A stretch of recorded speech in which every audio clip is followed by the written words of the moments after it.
having to go. I'll just have to start the music again. And here's my cat, everybody. While we wait, here's my cat, Tara Jr. Named after myself. In case, no, I just love him. I don't have kids, so I wanted to be able to scream, Tara Jr., get in here now. I don't know, like my mom used to do to me. Yeah. All right. I'm going to have to start the show again, so we'll have to pretend that never happened. And it's going to be a good show tonight because we have a lot to talk about. We're going to talk about, right-wing violence. The reason we'll get back to it in a minute. So, yeah, I see people starting to arrive for our Friday night gathering. It's nice to see people. Nice to see you. All right, let me start the music again. So I'll have my cues set up, and around 9:30 or 6:30 p.m. Pacific time, Ron Placone's calling in to. Oh shit! That's what I needed to put on the. I'll have to fix that. Have to fix that after. I meant to put Ron's name in the title of the show. Can I do it while we're on the fly? Probably not. Yeah. Let me see. Featuring Ron Placone. Yeah. Maybe I can. I'm learning a lot today. Never stop learning. That's my motto. I don't know. If I had a motto, it would be that one. What am I going to say? Yeah, everything is being updated on the fly. I really appreciate everyone, of course, because you are watching how the show, how we bake the show, right? It's nothing, there's no glamour. There's barely a show, okay? We got cats, though. We got unapologetic liberal normal people, and we got each other. So what else do we need? All right, listen. Hi everybody. I see the chat room is filling up. Thank the Lord. For a second there, I didn't know what the hell was happening because I thought YouTube banned me again or something. Right? Hey, it's not against it's not out of the realm of possibilities. For those who don't know, I'm sorry, I have an itch on my nose. I hope that doesn't mean I'm going to have a fight. That's what they used to say. If you have an itch on your palm, you're going to get money. If you have an itch on your nose, you're going to get into a fight. Who knows? Yeah, why not? We need to fight. Legally and peacefully, I mean, but stop. All right, we'll talk about it in a minute. But what was I going to say?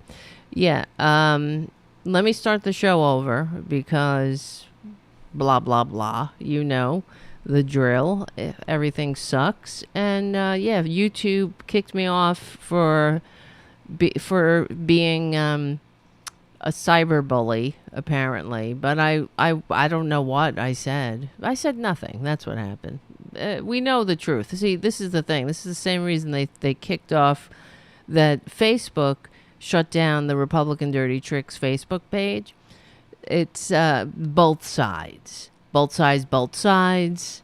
They want to give the impression that they're being equally, annoying to both sides. But I listened to the entire show that they said I cyberbullied, and all we did was talk about everyone having a seat at the table. So we weren't doing the cyberbullying. We were discussing those who were not cyberbullying, but just bullying in general. And not we're talking about the fascists who are denying, who have they lack the fundamental ability to function in a democracy. And they don't, and this is what we're witnessing now. Oh my God, my cat. Can I just show you before we start the show over what happened? I mean, what he's doing right now. I just have to move this microphone so you can see. And hold on. All right. Watch. I see what you're doing? Every time I move my hand. Can I help you? I need my hand. Can I have my hand, please? Can I have it back? Can you stop biting my hand, please? Can you stop biting my hand every time I move it? Uh-oh. Uh-oh. You're gonna have to stay there. Just stay there. Stay right there. Stay right there. You stay right there, buddy. Producer.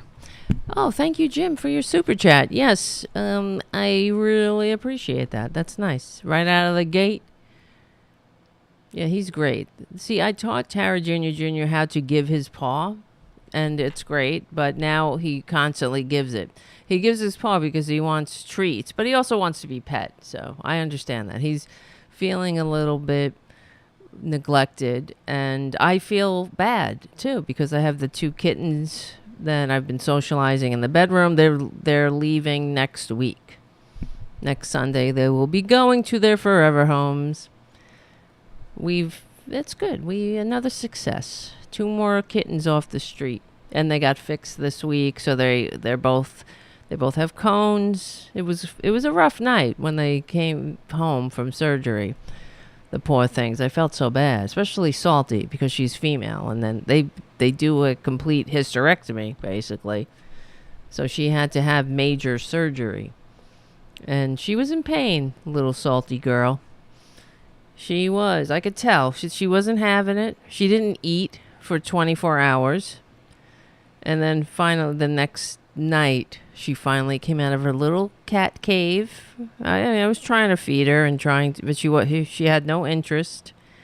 And, they said, don't, that's fine. That's normal. If she doesn't eat for another day, of course, that's a problem. But she came out at night and was ravenous, and she was becoming her salty self again. And I was happy. I was happy to see. Look at Salty. There she is. She's a very good girl. It's hard to see. There's a little glare, but she has her tongue out. It's hard to see. She has her little tongue out because she's eating. And this is Spicy, her brother, who is very cute, very handsome. He's getting better, but, he's just not as... He still has I think he's a scaredy cat. I think that's just his personality. So, all right, we'll get to work here. We will be getting to work in a minute, everybody. Happy Halloween, Tommy. Nice to see you on the chat. Nice to see everybody. Terry and Lavender and Jim and Winston. Nice to see you, JD. Everyone, if you want to hang out in the chat room, come on over to youtube.com/cfachannel/Tarabuster for as long as, I'm on the show before they close it down for good for doing absolutely nothing. Now, I'm only saying this, and I told you guys the story about how they took my other YouTube videos down. Oh, shit, here comes the music. I didn't need that. I don't need that shit today. I do, but not right now. We're going to start the show over. So, yeah, that's a whole... I won't get into it again. But listen to the last show if you want to hear. Because they took down the Dennis Kucinich videos as a violation of community standards. And, yeah, they reversed it when Dennis Kucinich's press secretary got involved. According to their human review... on review or manual review... we have validated our original assessment that this video of Dennis Kucinich and Mike Malloy discussing healthcare in the United States is against community standards. Seriously? Yeah, exactly. All right. Well, I have a lot more to say about all subjects. But tonight we're going to talk about First of all, let's just fucking start the show. I keep saying it. Let's just do it. Let's do it. Let's start this bitch for this bitch. Well, because Ron's gonna call in and at 9:30, so we gotta be prepared. Hold on. Putting up the header, and then we'll be right back.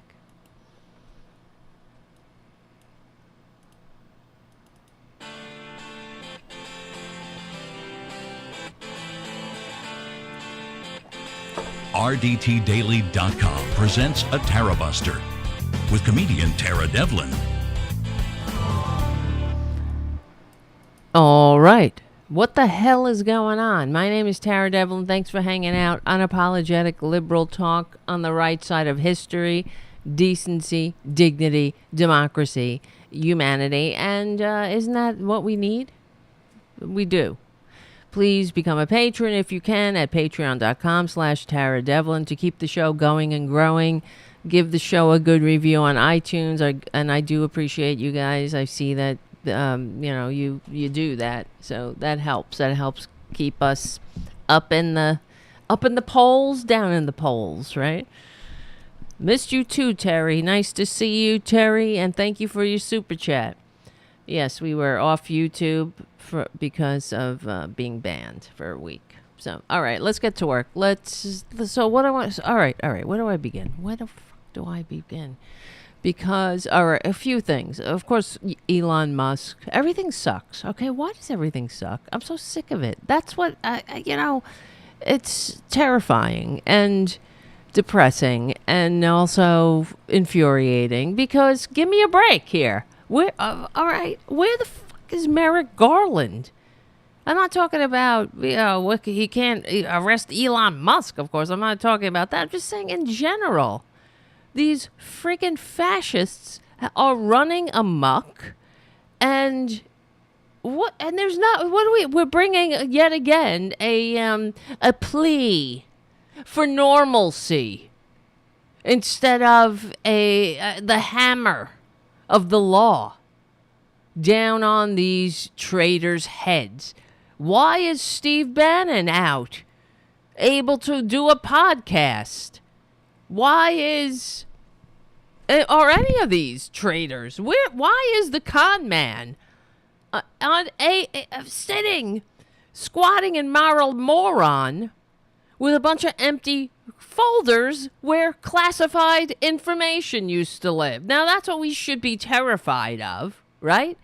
That's not that. I mean, of course, he's a traitor who stole classified documents. But what was in the empty folders? There was a bunch of empty fucking folders. You don't steal empty folders. They had something in them. Where'd he put them? He was moving shit around because he knew that the government wanted, we wanted our fucking shit back. You goddamn traitor. And, I have to look this up right now that we're talking about it. But I heard is this correct? It's coming to my mind. But I heard it on Tom Hartman, so it has to be true.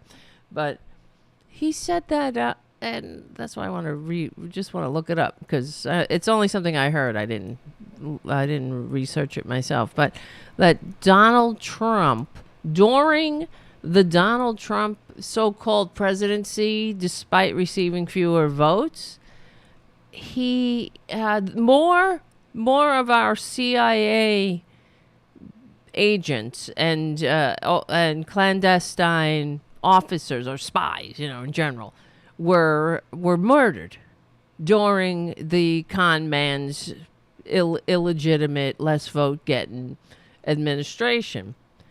Let's see, Donald Trump, CIA. How would I look this up? Murders during administration. I don't know. Administrate. That's why I need a real producer that can type, not just the one with pause. I don't know. I'll have to look this up again. I just heard it. I was listening to to Tom Hartman earlier, and it went by in passing, so I didn't really get a chance to or double check it or where he was getting it from. But doesn't it make sense? Well, why would you steal classified documents? And you know that everything with this piece of dirt that is known as the Mar-a-Lago Mussolini, that everything that he does involves some kind of transaction. Everything from his relationships to his children to his relationship with his trophy wives, everything is a transaction in some form. He stole from us, from the American people. God knows what else damage he's done. But he stole from us because he wants to be in good with Putin and the world's dictators. That's why these goddamn, and it all connects right now, these goddamn fascists who are running amok on Twitter now, of course, because they're not free unless they can say the N-word. That's what they think. That's their definition of freedom. But they all, think that's why they want this daddy. See, it's all emblematic of the fascist heart. The reason they cheer somebody like Elon Musk, who is nothing but a filthy narcissist, a man-child narcissist, who is it's just a statement that he bought Twitter because he wants to save humanity. It should have been the bar to entry. That should have been it for him, right? Who the fuck are you? You want to save humanity by what? By ensuring that everyone can target minority groups and spread lies and misinformation and spread fucking paste for COVID cures? Fake shit? They can spread lies? Well, you're not. That's how you're going to save humanity. Right? So I'm just sick of it. And it all connects with Nancy Pelosi being attacked. Because we're walking around, as normal people just trying to get through the day. We walk around and we hear this nonsense coming from the right. And their conspiracy theories, their lies, their stupidity. And all we could do is shake our heads and keep moving forward. And that's what we do. Under the assumption that this minority death cult of dupes, will just shut the fuck up, right? And somebody will be able to control these goons. But they're becoming more emboldened by the minute. And every single Republican in office, except for the ones who have a shred of integrity, are encouraging it.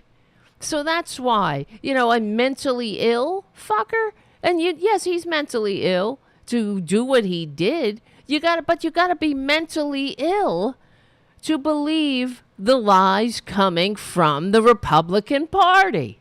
From the beginning of time. This is not a political party anymore. It's a domestic terrorist organization, like the founders warned us about. Prove me wrong. They're all they do. It's all just levels of insanity, right? And levels of offensiveness and villainy. Frankly, they all lie. They all encourage violence. When you encourage the lie, you're encouraging violence. And then they come out with this Second Amendment shit, saying that the Second Amendment, this is a fallacy too.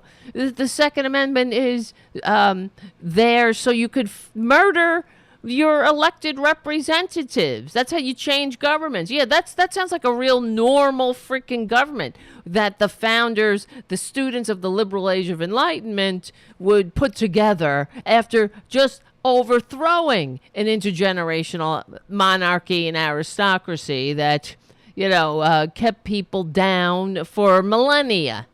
So they create this thing that hasn't been seen in thousands of years, a constitutionally limited democratic republic, and instead of writing, oh yeah, don't use the mechanism we put in the Constitution for changing government, voting and the peaceful transfer of power.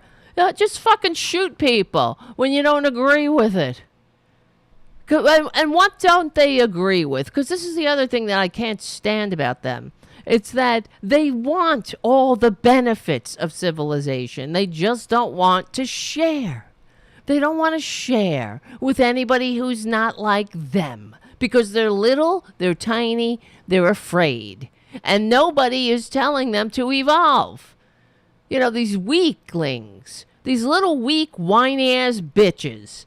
That's what they are. They're always like, oh, they think they're strong.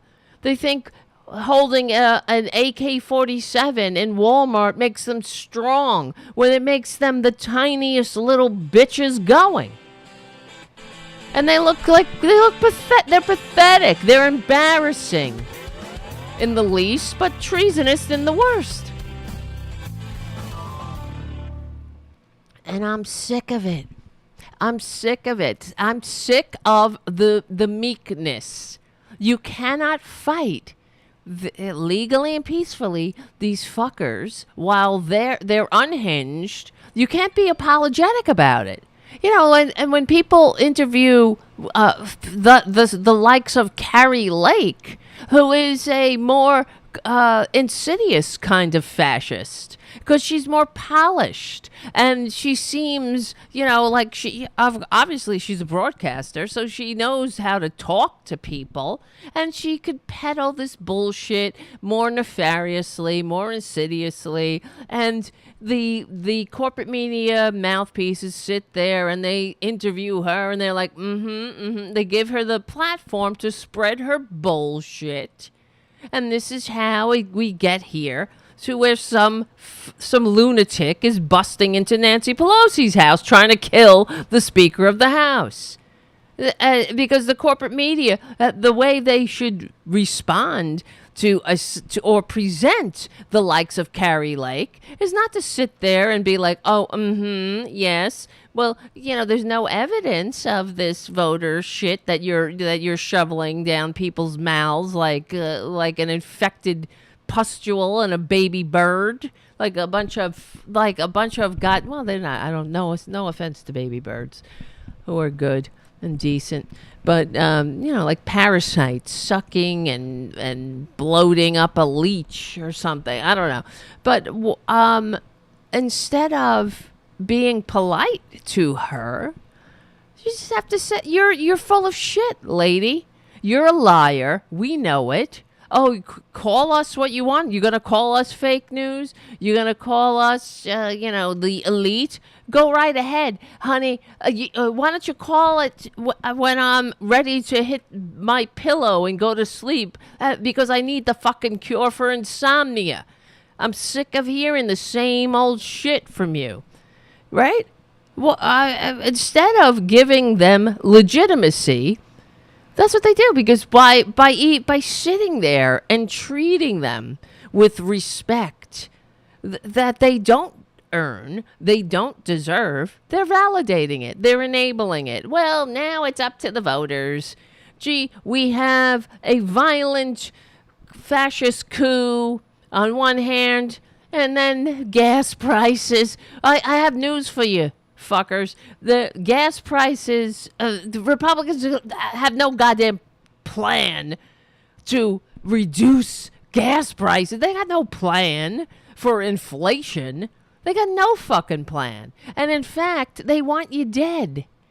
As studies show, conservatives are bad for the health and wealth of the American people. And we'll get to that too.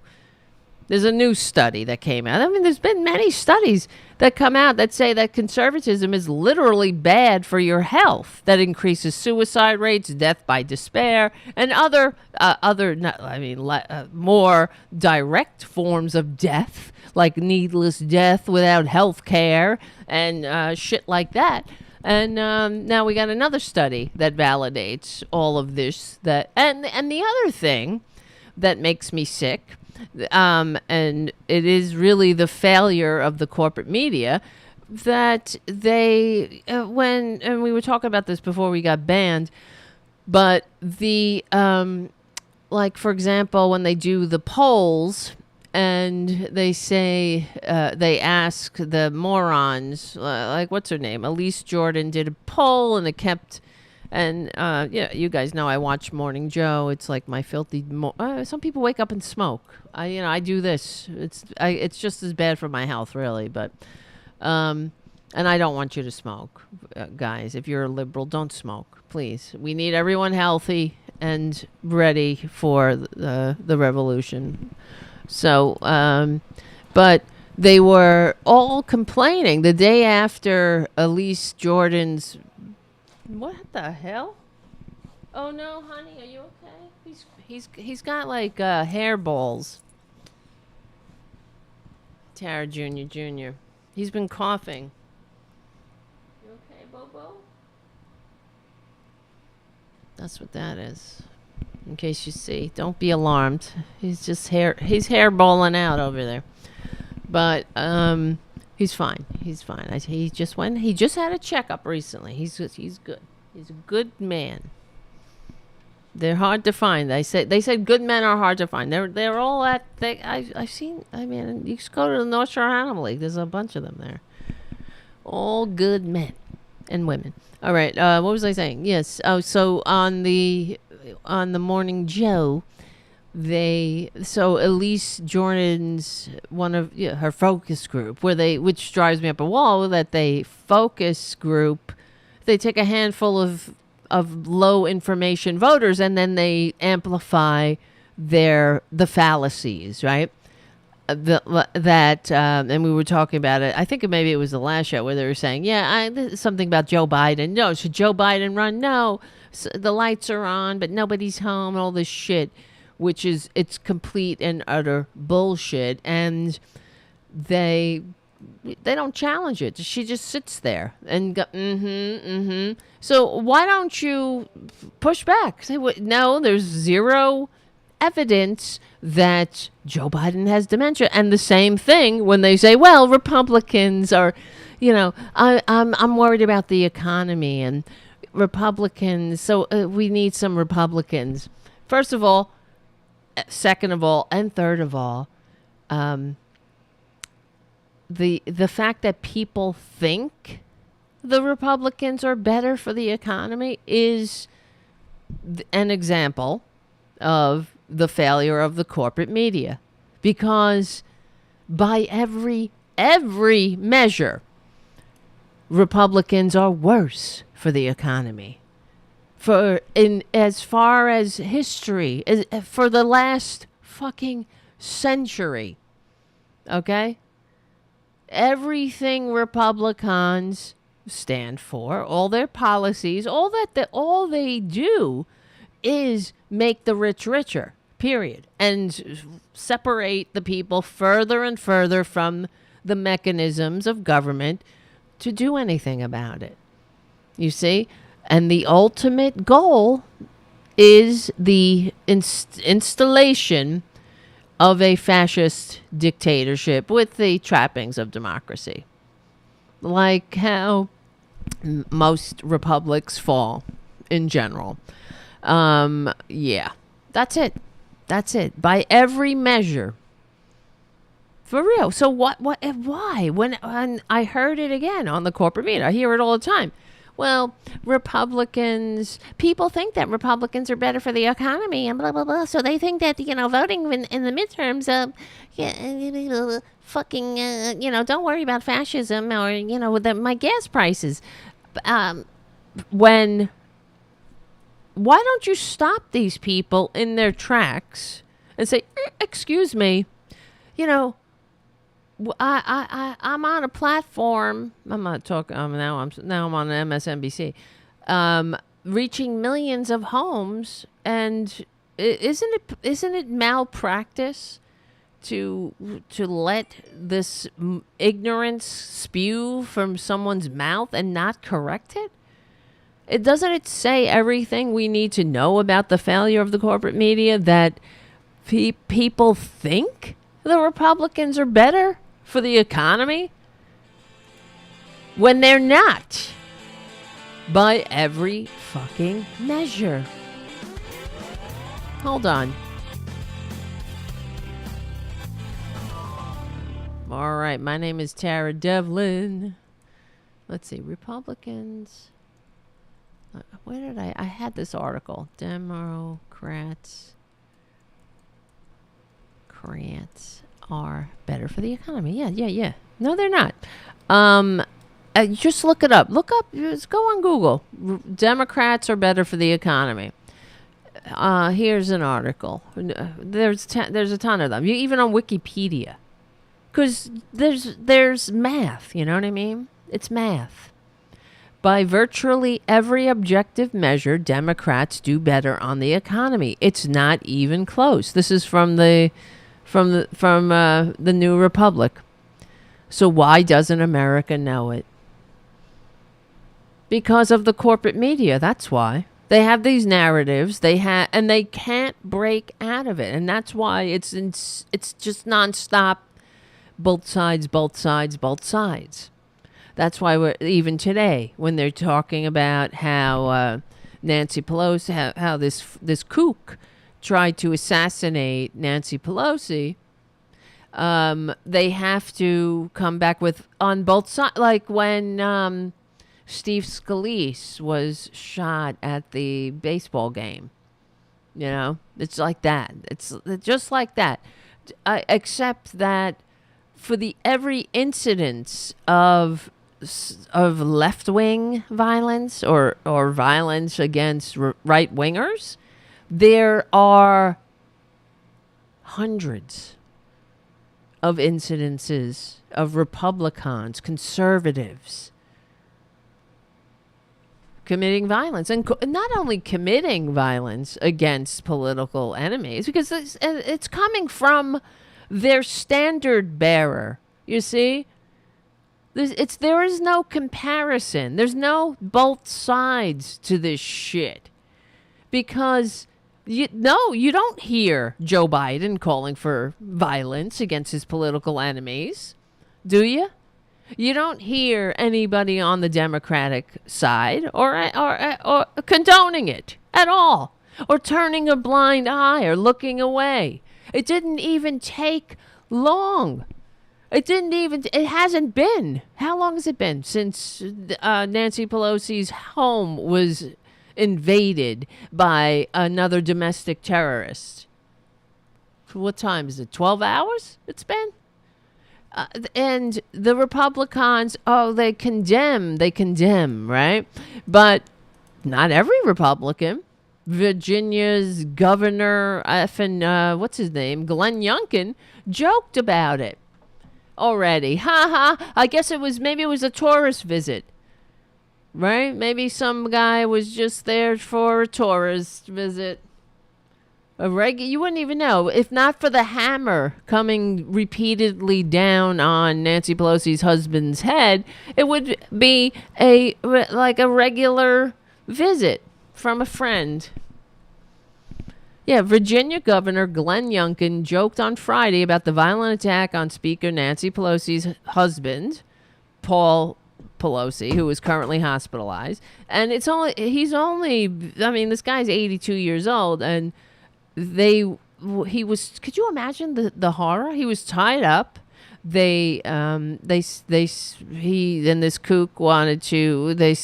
they were going to wait for Nancy to come home. Could you imagine if this man couldn't call 911? Because apparently that's what happened. He somehow was able to call the cops when the domestic terrorist was distracted probably by something Trump was saying, or maybe the fact that Elon Musk allows him to yell the N-word now on Twitter. So this is what he says. Speaker Pelosi's husband, they had a break-in last night in their house. He was assaulted. There's no room for violence anywhere, but we're going to send her back to be with him in California. Ha ha ha ha. That's what we're gonna do. Yeah, nothing like. Yeah, just so strong Republicans. That's what you're gonna do. Just make a joke. It's nothing. Yeah, we're gonna send her back to be with him. It was just hours ago. Police, after, for real though, the Republicans, have been targeting Nancy Pelosi. There's no coincidence that their strongest, and I mean weak-ass violence, their hate is heaped upon females and people with darker pigment. This is they can't help it. They're racist. And they don't like being called out for it, but don't be racist. I'm sure you probably saw here's another thing. Where is it? Miss Lindsey Graham went to help Herschel Walker, whom another woman came forward to say that he pressured her into having an abortion. And, because life begins at, I saw this joke, they said, Republicans are truly pro-life, except to save the political life of the father. Of course I mangled that, but it's not my joke, but I thought it was good. Yes, Republicans are, that's how it goes. Republicans are anti-abortion except to save the political life of the father. It's so true. But Lindsay, I hate Republicans. Did I mention that tonight? Remember how Mike Malloy used to say, have I mentioned yet tonight how much I hate these people? I do hate them, you see. I hate them, but here's the difference between normal people and Republicans. I don't want to hurt them. I'm not trying to hurt them. I want them to get health care, I want them to get the help they desperately need. You know what I mean? I want them to have decent middle-class lives. I want them to not have to needlessly die without health care. I want them to be able to retire in security. If it weren't for socialist security, we'd have millions of seniors, before socialist security. The primary cause of death for seniors was hypothermia in the winter and malnutrition all year long. USA. Doesn't that make you proud, right? See, Republicans are the leadership of the Republican Party they are fundamentally sick. They have a spiritual sickness. Obviously, look at their standard bearer, and they're selfish to a degree that is off the charts, and they want this country to be just as sick as they are. And because if a democracy is functioning, this shit it wouldn't stand. Of course, they don't want a democracy. It stands in the way of their greed. And that's all that matters to the people at the top, right? Who are funding the sycophants who don't work for the American people. They work for the bosses, the billionaires who buy them. That's why Republicans don't want to cut off the money spigot of dark money and every other kind of money. They want the money. It's about money for them. That's how China, and everything about them, the hypocrisy is boundless. It's about the money, all while screaming about how much they love Jesus. It's the whole fucking thing is a scam. As old as time. Right? Accuse your political enemies of the very thing of which you are guilty. That's them. I saw filthy, what's her name? Perjury Trader Green. And she was threatening Joe Biden, of course. And she's saying how you better resign now. This is the woman who, 3 days after being sworn in, she begged the con man for a pardon. 3 days. And who needs a pardon? Anybody need a pardon? If you're if you're not a criminal, you don't need a pardon. There's no reason to ask for a pardon. The only reason you need a pardon is if you are a crook. So she tweeted how Joe Biden is the most corrupt president in history and all this other shit. Which means, Joe Biden is a decent man.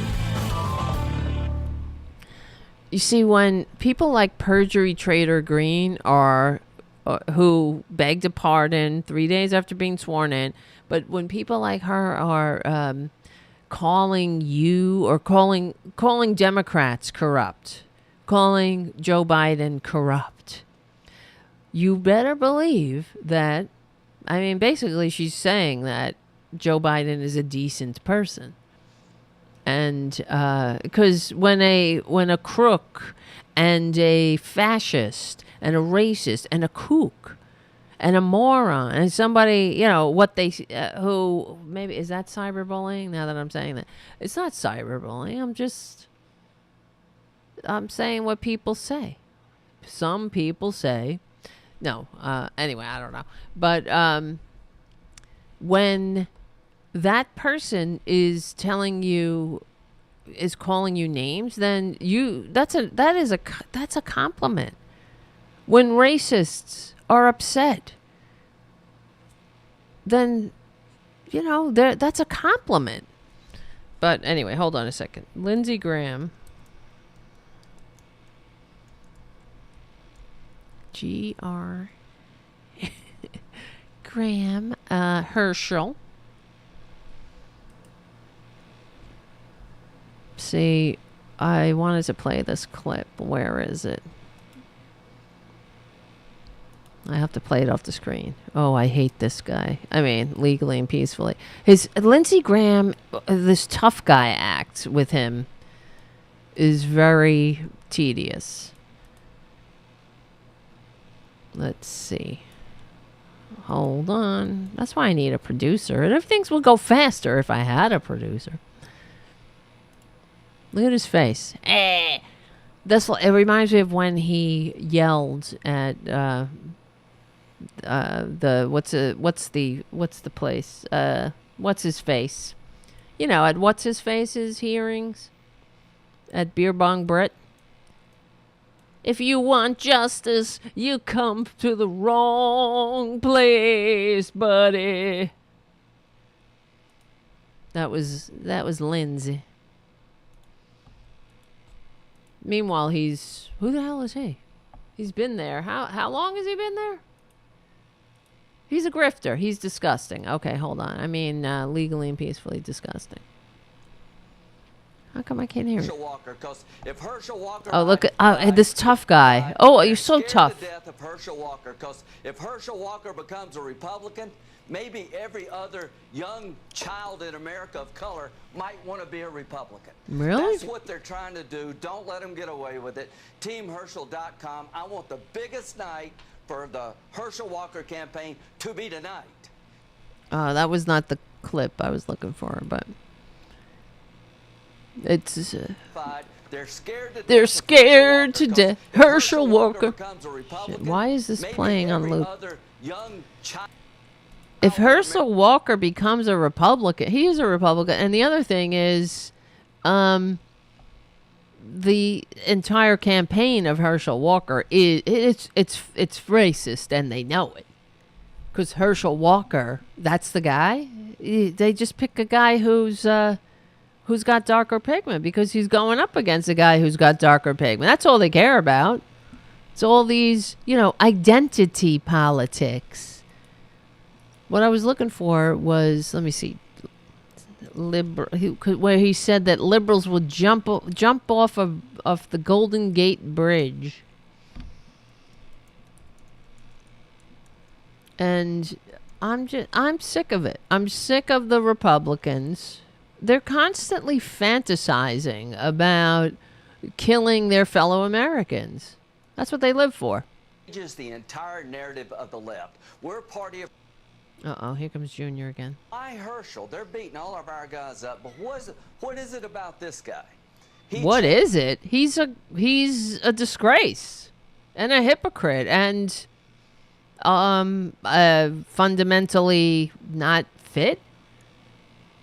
Changes the entire narrative of the left. We're a party of racists, Sean. Me and you're a racist. The Republican Yes, you Party's are. Racist. Well, what happens when the Republican Party elects and nominates Herschel Walker, an African-American black Heisman Heisman. right? Olympian. So? Narrative. John James, Tim Scott, Herschel Walker. See? Everybody in Identity San Francisco politics. is going to jump off a bridge if we... Yes. Why Herschel? They're big... is going to jump off a bridge if we...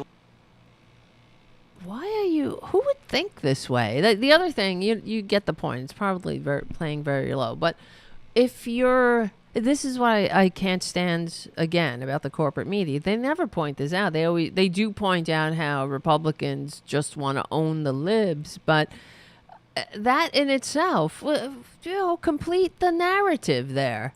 If you're motivated by owning or triggering or upsetting your fellow Americans, then you're not a patriot. There's something wrong with you. You're not operating in the interest of the American people. And everything is death, killing, jumping off a bridge. Or them telling their dumbasses that we're trying to kill them when all we're doing is trying to get them health care, right? We try to get them health care and Republicans cry death panels. We try to ensure that they get paid living wages and decent working conditions. And Republicans cry, oh, it's Nazism. One step away from tyranny. Telling businesses what to do, right? Meanwhile, that's them. I can't take it. I just cannot take it. I can't stand them anymore. All right. And thank you, Pookie's mama, for your super chat.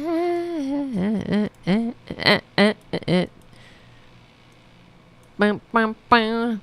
Look who's back.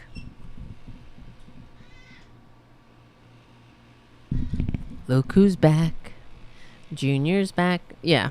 I mean, all right. Junior, must you please look? Okay. There you go.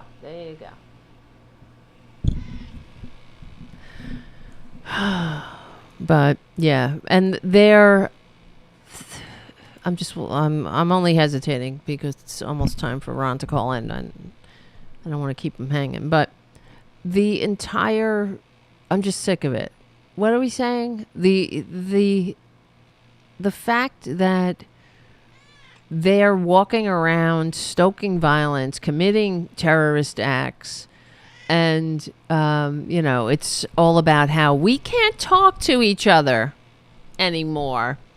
Yeah, I really want to talk to somebody who thinks that Hillary Clinton is harvesting the glands of suffering children Yeah, is there talking to people like that? There is no talking to them, in my opinion. We try to talk to them. That's what the corporate media should do. And the corporate media, of course, the fact that we have this corporate media is really just like money in politics. This is the primary problem.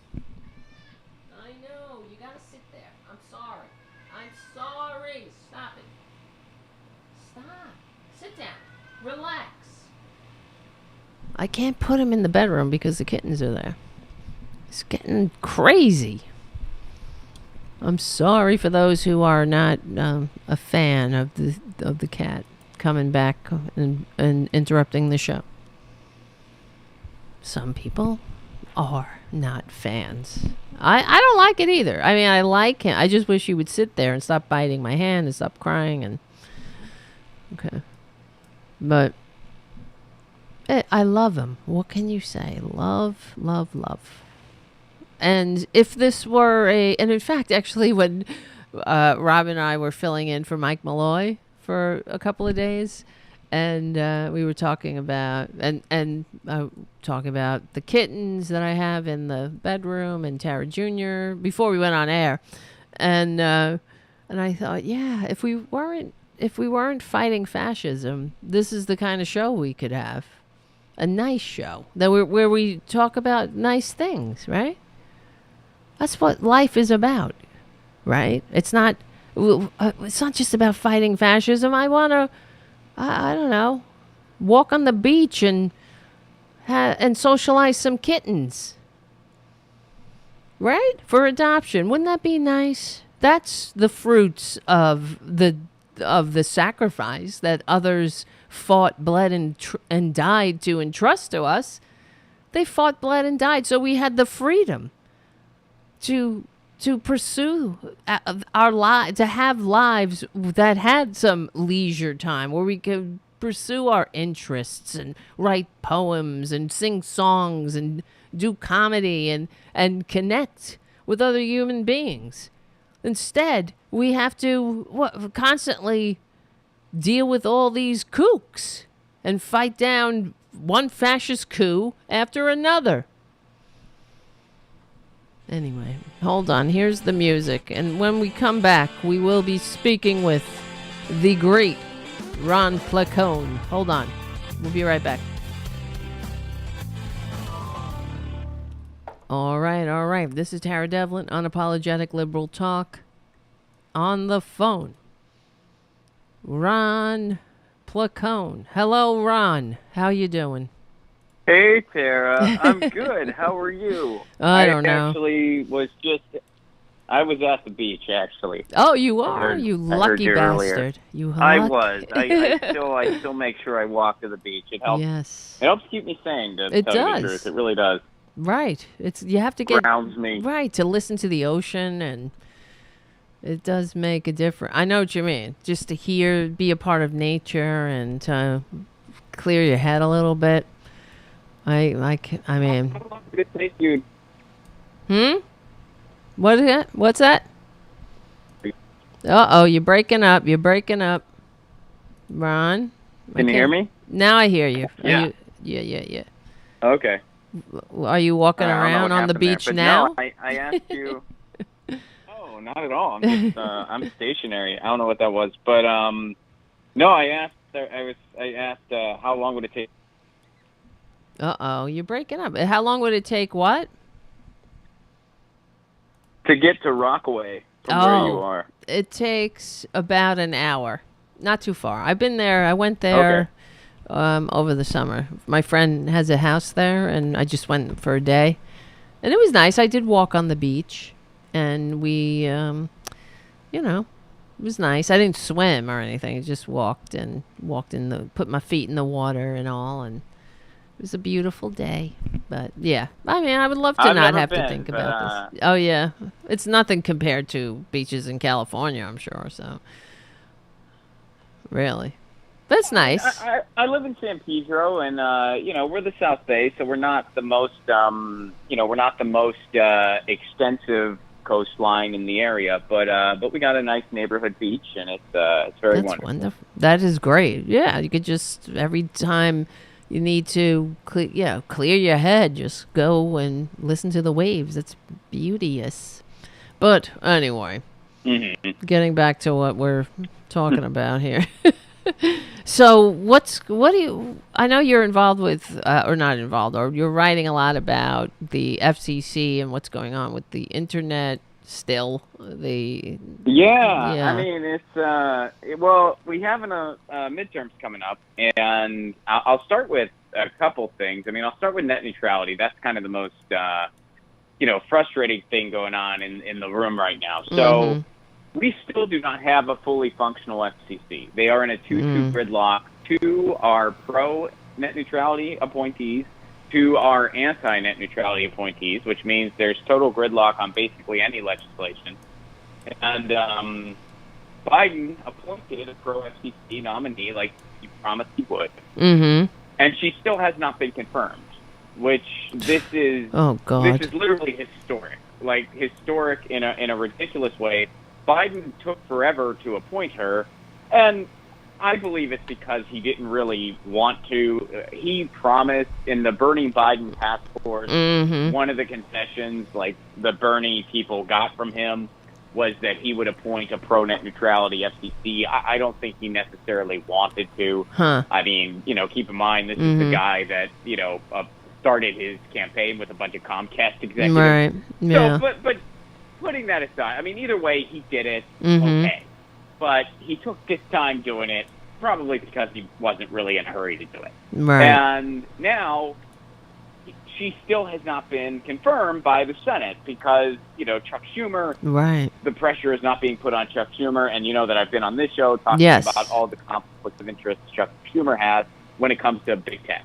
So, here's where it gets even worse. If she is not confirmed by the end of the year, they're going to have to re-up her nomination, which they might not even do. There's no, especially depending on what happens in the midterm, there's no guarantee that Biden will even bother doing that, especially if he's like, well, I don't know what the Senate will do. So, we may go an entire presidential term without having a fully functional FCC. And I think the reason they really want to do this is, at the end of the day, all the big tech lobbyists who have politicians' ears, they want to appoint their own person the way they did with Ajit Pai. They want to do that again. They don't want Gigi Sohn. They don't want someone who has years of experience, dealing with this work, years of experience doing this work. She has strong bipartisan support amidst people. There's people all across the political spectrum that want to see her confirmed, but the powers that be, they don't want to see her confirmed. So, here she is. Trump's appointee, I mean, Ajit Pai got confirmed immediately when he was appointed head. Trump's appointee was confirmed within several weeks. This guy, Nathan Symington, had no qualifications whatsoever. Jesus Christ. I think his only qualification to work in the FCC was that he has a laptop. He got confirmed right away. So, 30 years of experience, they still have not confirmed her. It literally might not happen. So we can't let them get away with it. We can't, they're not going to do anything if the public's not loud about this, because they'd rather just give their big tech lobbyists what they want. So we got to frickin' be loud. I encourage all your listeners, go to battleforthenet.com and sign the petition to demand action on this now before it's too late. So battleforthenet.com. Demand that they confirm Gigi Sohn.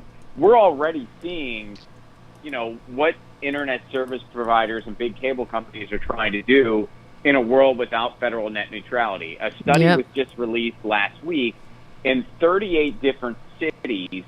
What they're doing is, I think it was 4 cable companies. It was Earthlink, CenturyLink, AT&T, and I believe Verizon was the 4th. They were doing a practice where they would be in a couple of different neighborhoods, like they are, big cables in every neighborhood, and there would be a neighborhood that is wealthier and higher medium incomes and whiter, and then there'd be a poorer neighborhood that the median income was lower, it was less white, and both of those neighborhoods would pay the same price for internet. Okay, everyone's paying the same price for internet. Here's the kicker. the poor neighborhood got lousier service and slower speeds than the wealthier neighborhood did. And big cable did this to save money, and they figured, the poor people, they're not going to complain. What are they going to do about it? What are they going to say? Right, exactly. They can get away with this. Mm-hmm. They can get away with this in a post-net neutrality world. So, people like to think, net neutrality, that's not important. We only had it for those couple years, right? That is false. We have had net neutrality since the invention of the internet. Yep. It just wasn't a rule that was solidified on the books until 2015. And the reason, they were expected to follow net neutrality rules, and they did, until Verizon decided we don't want to follow these rules anymore, so we're going to go to court against the FCC. Verizon won, but there was public outcry, so we got FCC on the books during the Obama administration, and then, of course, the Trump administration repealed it right away. And it's so funny, all of these big cable companies, they're like, we don't need a net neutrality law because we follow net neutrality anyway. Yes. You're stifling our innovation. That's like a person being like, we shouldn't have laws against murder because I would never kill anybody. Exactly. So we should do away with those laws. Like, you sound like you might have some weird motives here, creepy pants. I feel like you might want to do something terrible. Exactly. So that's what we're up against. That is what we're up against. And please go to battleforthenet.com and please do urge the powers that be to confirm Gigi Stone. It is absolutely ridiculous that, this should have been the easiest win. This is just such a basic concession where we thought, okay, we're going to get a pro-net neutrality FCC. That's a definite huge win that will have a huge impact. We got to take the wins where we can get them. And we haven't even gotten that. I know. It's remarkable. It's so frustrating. Yeah. And honestly, it's by design. It's not. You can't even just say, it's negligence.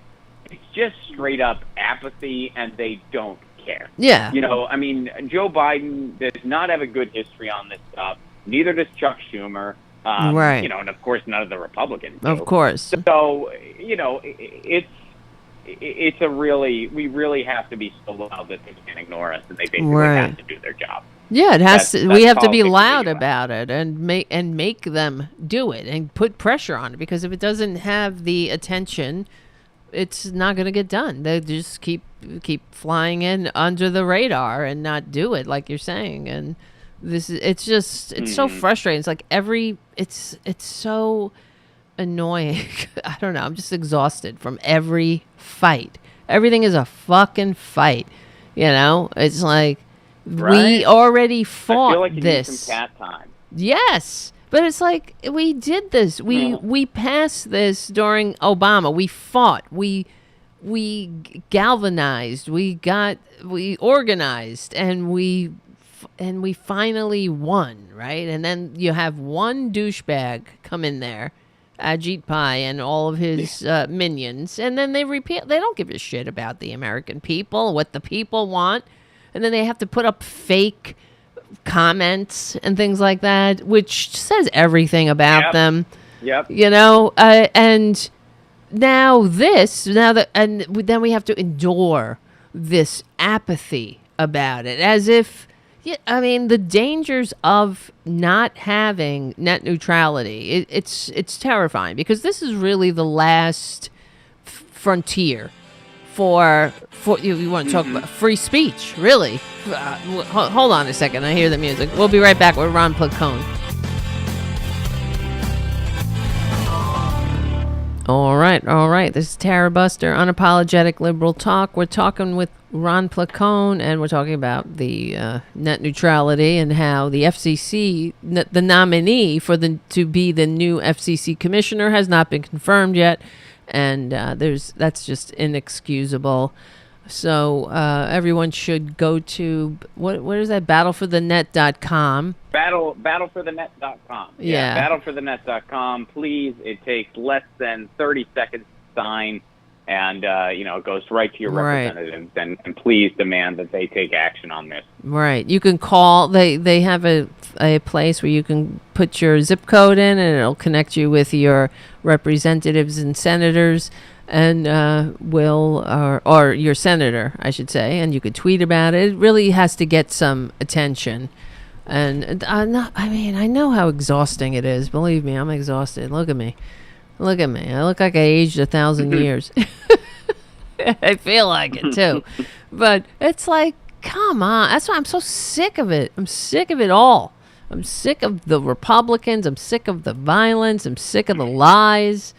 I'm just sick of it. I'm sick of, Twitter. I'm sick of that Elon Musk buying Twitter. And Elon Musk. what a dick. Well, you know what? Yeah, I'm not. Yeah, obviously, I'm not a fan for a wide list of reasons. We could go on and on about how Elon Musk is not a great guy. No, he's exploited he's a fucking narcissist. The environment. He's exploited people. He's terrible to his employees. And he has these weird. He has this weird crop of like sycophantic lords. It's disgusting. And look, what's that about? Abide by this rule of life. There are two types of people in this world that you definitely can't trust: billionaires, and people who don't inhale. And Elon Musk is both. Yes, Elon is that Musk what he said? He doesn't both inhale. Of those things. Really? He doesn't inhale? It was years ago. Years ago, he was on the Joe Rogan podcast, and I didn't watch the interview, but this clip from it went viral, where he's like smoking pot with Joe Rogan. He's so cool and edgy, and he just clearly does not inhale. He just fakes it. Like you could tell he was nervous about it. Like he was nervous about, I guess, smoking, even though it's not really a big deal anymore. Like I feel like as a society we're freaking over it finally. But exactly. But yeah, he totally didn't. He totally didn't inhale. Yeah, but anyway. But if he was such a badass, even in that instance, I never saw that clip, but even in that instance, why do you feel like you have to fake smoking pot? Because if you really are a badass and don't give a shit, then just say no, thank you. I don't want to smoke pot. That's okay. Right? Like, why do you need to pretend and like look like a dick about it too? So, yeah, it just says that. I would say no on something like it'd be hard though, because all right, so Joe Rogan's podcast, regardless how you feel about the guy one way or another, I hate him. The biggest podcast in the world. Mm-hmm. Well, it's the biggest podcast in the world. Oh, okay. Well, fact. It's just it does. Yeah, it's a fact, but it's also very sad. But okay, it speaks volumes about how we're swirling the bowl. But yes, I get it. Okay, go ahead. Well, my point is that like if I was on that podcast and he offered while we were on air, I would probably say no, just because I don't know. I'd be conflicted, because part of me would be like, this guy's like super rich, so I'm sure this is really good stuff. But the other side would be like, dude, you're on the biggest podcast in the world. You're gonna get high.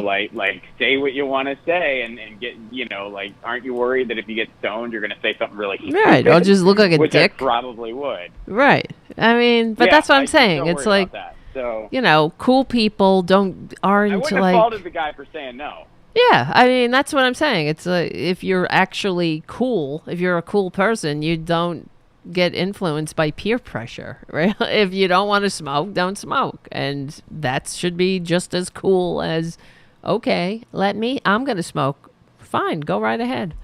Like, who fucking cares? It's just like the fact that he felt like he had to fake it just says that he's just a little bitch like everybody else, like all these other posers. Like, and I know what you're saying. There's about the fan club of Elon Musk. I don't understand it, and it's disturbing, frankly. But I was on a what the hell was it? I didn't mean to. No. I was just saying that I was on this. I'm trying to remember where I was going. I can't remember. I went to the Horn Inn and the gathering that Robin Kincaid had for her listeners, and I went. So I was on the plane. It was the last time I was on a plane recently, after being in the pandemic, of course. But I watched. There was a movie, right? I watched a fucking movie on the plane, and it was something about the moon, something. It was really dumb. It was just about like how the moon was gonna crash into the Earth or something. Some asteroid was coming. I don't remember, but it sucked. It really sucked. The movie was appallingly bad. and had every cliche device you could ever imagine. It really made you want to puke, right? But one of the characters in the movie was every time something would happen, he goes like, "What would Elon do?" And it was I was like, "What the fuck is this? Is this a thing? What would Elon do?" And then he had a picture of Elon on his desk and all this shit, like, and he was obviously a real hero. And he would think every now and then when he had a choice to make, what should I do? What would Elon do? And it was just this repetitive thing that kept happening. I was like, what is happening to this world? I don't know how you could make any good decisions that way. Like right? Because it's like, well, he has $1 billion, so unless you do, you should probably have a different way of handling things. Oh, in life. It was the stupidest movie ever. What would this person who has more resources than I could ever imagine in multiple lifetimes? What would they do? Right. I should do that. Cause that's a realistic choice. Exactly. It was just so like, ugh, gross. But that's what I'm saying. Like making him cool to young people, is that what was happening there? I don't know. And I was like, is he cool to young people? I know he's cool to a bunch of assholes. And they think he's a hero. It's hard to say. Yeah, I don't know exactly. I'd imagine some of them are kind of younger. That would be my guess. But it's like he kind of dwells in all the sort of like online edgelord things. Like he. You know, and when I say this, I'm not opposed to all of the topics. Just, you know, some of the more intense fandom can be kind of nuts. Like I'm not, you know, like I'm not opposed to cryptocurrency entirely. I mean, I have some, but some of the very intense fandom around cryptocurrency can be, you know, a little intense, right, a little culty, and you know, and he really dwells in that universe, and he's kind of like seen as some, you know, hero, and you know, not to everybody in that world. Again, but to a certain, very dedicated sect, I guess you would say. I don't know if I'm like putting it well, but right, so, yeah, like he's just made himself into that figure. But I'll tell you this, and since you brought him up, I mean, this kind of bleeds into a couple other issues I really wanted to talk about. But first of all, there was a really interesting piece that came out on Wait, hold on. Here comes the music. Wait, hold on 1 second. I just gotta... We'll be right back with Ron Placone. Hold on 1 second. All right. We're back talking with Ron Placone. What were you saying, Ron? There's a thing on Wire? Well, so... We were talking about Elon Musk and how it actually bleeds into him buying Twitter, does bleed into some other things I wanted to mention today. And also, there was an op-ed that came out on The Wire. It was a really, really brilliant op-ed, and it basically unpacked how I think that him buying Twitter, you know, regardless about how anyone feels about him, you know, just as a human, I do think that him buying Twitter will, A, be a bad thing for the platform in the long run. Yeah, it already is. B, yeah. Okay. Well, Sorry. and I think, I'll say this, though, I think it's going to backfire for him. Yeah. I think he likely already has some buyer's remorse. You know, because now he's actually going to have to, and this op-ed piece breaks it down. I mean, you can find it.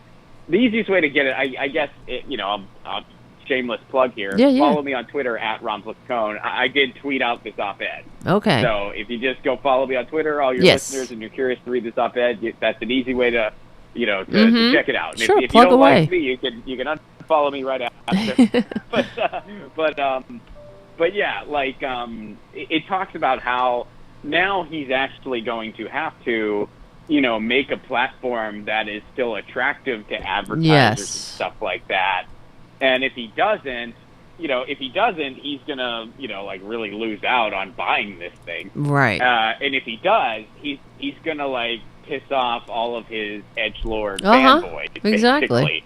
Yep. So, he's going to be a sellout. He has to play. Yeah, exactly. He has to play the bad cop now. And it's already sounding like he's going to do that because he's already kind of been like, well, it's not going to be a free-for-all, and it's not going to be, well, we'll see. We're going to have an elected board that makes decisions, which is like, oh, that actually sounds like a good idea in my opinion, but who decides? Yeah, who's on the board? Exactly. He didn't say elected. I misspoke there. I think it should be elected, but he didn't specify that. He's like, there's going to be a Twitter board. It's like, well, who's on that board? How are those decisions made? What are their qualifications? Like, what's their deal? You hinted that you were going to follow the free speech laws of the United States. Is that still your plan? I actually think that'd be a good idea, but, he said he was going to do that. Is that legit? Like, he said that before. Here's something else that's kind of interesting.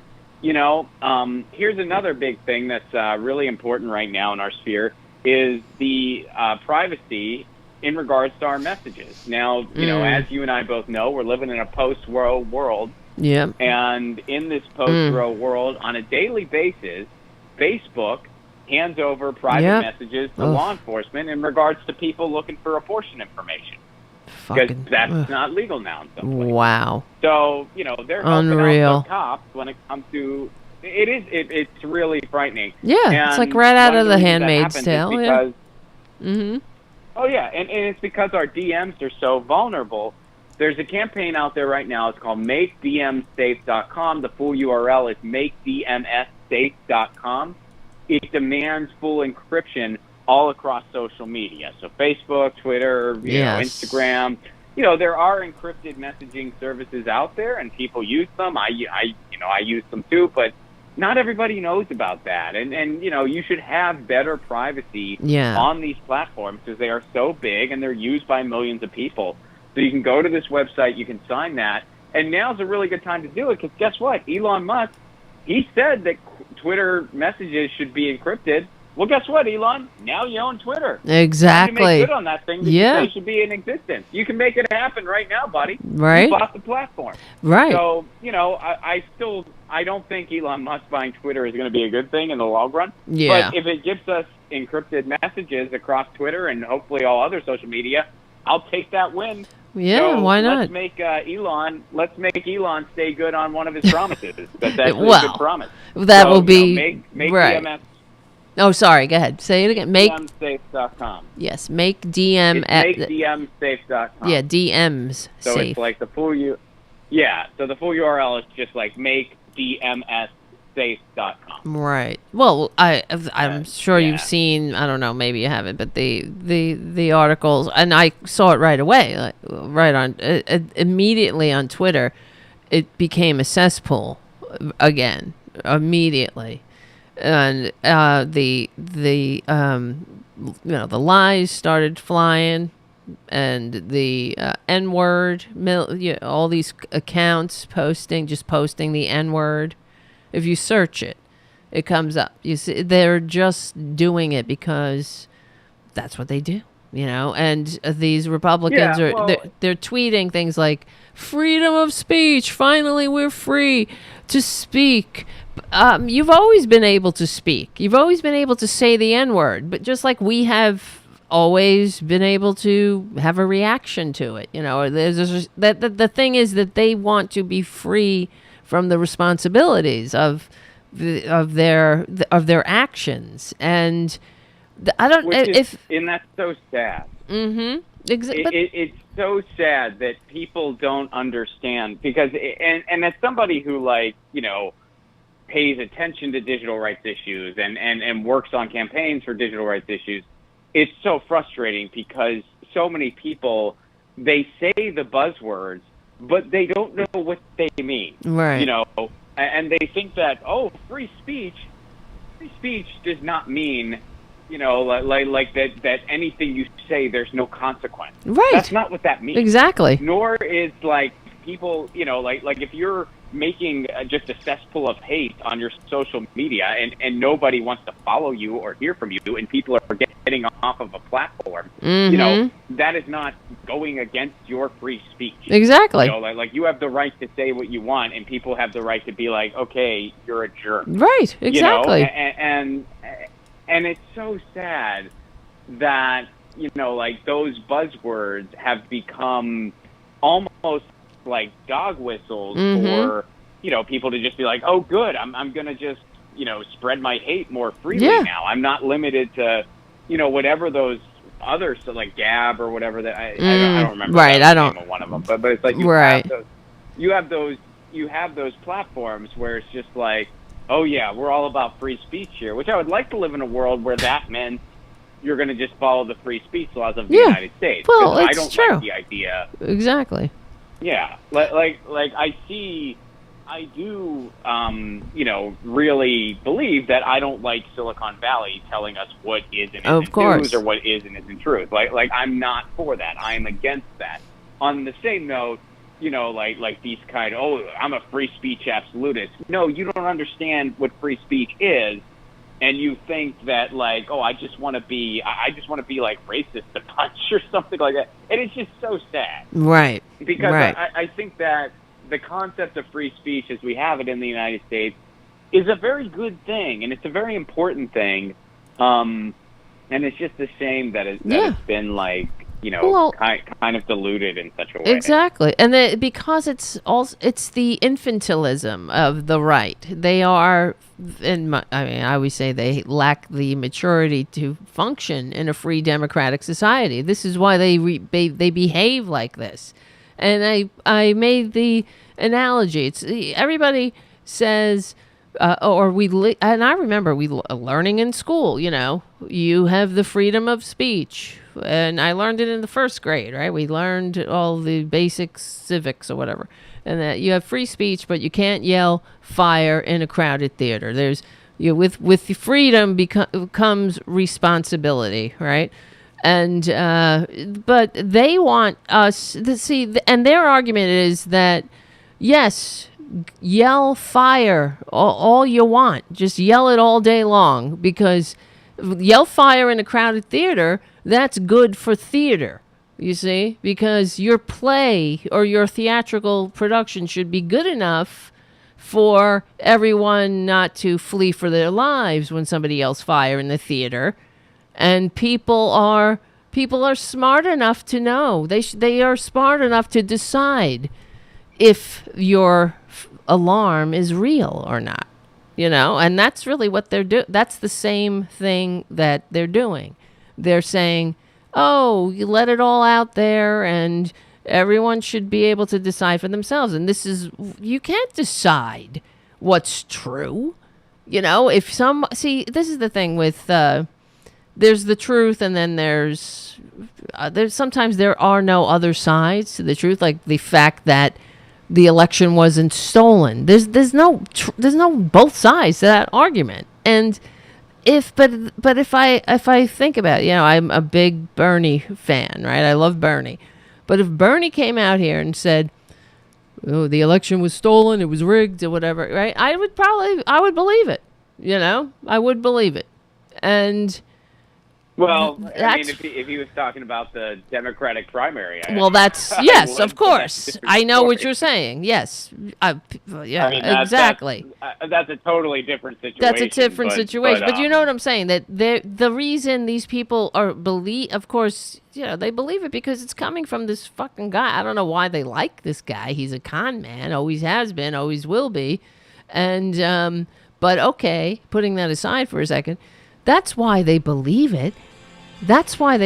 And it's absolute political malpractice to lie like that. And he knows what he's doing. Hold on a second. Here's the music. Be right back. We're back talking with Ron Placone, the great comedian, ronplacone.com. So, but yeah, anyway, but that's what they're... Yeah, go ahead, sorry. Well, look, as far as that all goes, as far as because and they talk about this in that article too, where it's just like a lot of people like Twitter as a platform, and I use it a lot, and I actually like it better than the other ones. I like it better than Facebook. I like it better than Instagram. Not anymore. But no, I know. A lot of, well, I still do. No, I'm saying myself. I feel. I like it too because I like seeing what's going on in the news. It's easy to see, right, what things are trending, but I'm telling you, today I was on Twitter and it was a fucking cesspool and I don't like it. So, good. But I know what you mean. Go right ahead. Didn't mean to interrupt. Like, for people like me and you, like, we pay a lot of attention to news. We have shows around it, blah, blah, blah. So Twitter is like a really preferred medium for us, which makes sense. It's good for that kind of thing. A lot of general people, they don't want that shoved in their face all the time, which is totally understandable. People are working to get by. They'll go to the news when they want to go to it, and they don't really need a social media app that's just going to, like, shove it down their throat. So I get that. I get why Twitter's not for everybody. That's fine. And for people who like that sort of thing, Twitter's there, and maybe you'll find, podcasts that you like, and comedians and personalities and musicians you like, whatever. But, like, now it's going to become even more of a niche thing because there's still going to be that, but now there's going to be, just like this massive amount of just edgelording and stuff like that. And by the way, it's not like there was a lot holding that back before, but now it's just going to be, they just feel like they're just empowered because they like the guy who's running it. Exactly. They probably could have just been on Twitter this whole time. Yes. But now we really like the guy who's running it. Exactly. And he says he's going to follow. I mean, he literally says, you can find a quote from the guy that he says, when I say free speech, I mean that which is allowed by the law, which, I don't like Elon Musk much, but that statement I agree with. I think that's cool if that's what he's going to do. Wow. But, we'll see. Like, other people's, we'll see, because, I mean, how is he going to enforce that? Who is going to enforce that? I mean, all those questions remain. That's why I think all these things should just be made public utilities. But, but now it's like other people see that, they hear the buzzword of it, and they go, oh, Elon Musk is going to protect me while I, say the N word. Yes, and that's what they think. Not really. Right. Because that's really it just sad. It's just telling, takeaway. Exactly, that the minute they feel free, let's say, because they were all like freedom of speech, the best they got is the election was stolen in that's some of the right, like the regular Republicans, and to literally tweeting the N-word for as many times as you can in however many characters. And that's what they did, and it's all the bashing, the gay bashing, trans bashing, the bigotry, the anti-Semitism, it evolved pretty quickly into a shit show. But that's what I mean, the Republicans, to me, it just seems like they're not happy unless they're rolling around in shit. And if that's what they think freedom of speech is, it's pretty sad. They are rather pathetic, but they always had that freedom to say it. It's just now they feel. I mean, if this is like this is what I'm saying. It's like somebody said, "Oh, you could say whatever you want," and they go to the N-word. You know what I mean? Like that's was holding you back so much. It's incredible. And it's not good. That's your struggle, right? Really, now you're free. That's what you have to share with the world. Yeah, exactly. That's of all you have a window into the world, and this is what you offer, right? Exactly. But yeah, it is very sad, and like even just the whole like edgelord or internet troll, whatever you want to call it. And let's be totally fair here. That's not exclusive to the right. I mean, you have that on the left too. Like that exists across the political spectrum. And I've gotten it from everybody. I'm sure you have as well. I mean, that's just life. But the urge to do that, and there's been studies around it. It's like you have to have a usually these people. They're sociopaths. True, and I don't mean like, oh, you got into an argument on Twitter before. We've all been there. But like a straight up, like you are just spreading just negativity and hate, and that is your job on the internet, and that is your purpose. Like you wake up with that purpose, and you go on Twitter and you just huff toxicity for however many hours. Like usually it's like you are like these people are like, they're not capable of empathy. Yeah. They're like, I guess sociopaths. Well, that's right? what they are. The studies, the studies say that internet trolls are narcissists. Out how many of them are out there? Yeah. Oh, yeah. There's a lot of sickness, and they find each other now. So instead of being isolated in whatever their communities are, they can go online and find each other. So, I mean, the study in 2014 came out saying that the internet trolls are narcissists, psychopaths, and sadists, and they thrive on that's the hurting people. Yeah.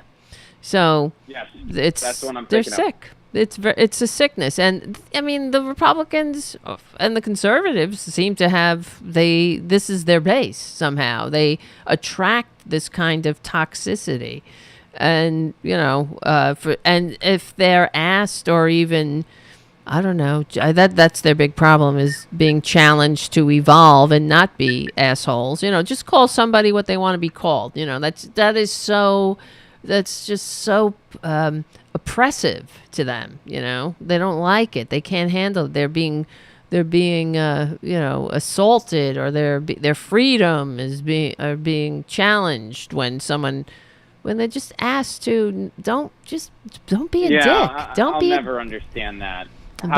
How is it infringing on your right to just treat other human beings with respect and exactly dignity? That's all. How is that bothering you in any way whatsoever? And that, I mean, we could it's so frustrating. But getting it back to the internet, because I wanted to mention this. Mm-hmm. The thing I say about the internet is, the most amazing thing about the internet is that everyone can find their community. And the most horrifying thing about the internet is everyone can find their community. But here's the deal. Looking at it from a big theme, and regardless, like how you feel about Musk or Zuckerberg or anybody, I mean, I'm not a fan of any of them, but regardless, it should bother you that a random billionaire could just gobble up a social media platform that millions of people use just whenever they feel like dangerous. That should bother you. Of course. So here's some ways to fight back. So first of all, when you look at what's going on in big tech, you might wonder, well, gee, what's the next Facebook or Google or Twitter going to be? Right now, we don't really know, because they have such a stranglehold on the way our e-commerce works that we're not going to see the next one. They have near monopolies on this thing. The Amazon is responsible for so much of all commerce. Apple has a dictatorship on the App Store. Facebook is making so much off your data that no social media platform could compete. So a good way to start breaking this up is antitrust legislation. And there are two antitrust bills sitting in Congress that we should have gotten a vote on months ago. They have strong bipartisan support. Democrats and Republicans support this thing. Joe Biden would likely sign it, but old Chuck Schumer, he has daughters who work at Meta, which is Facebook. They're against these bills, so it's not happening.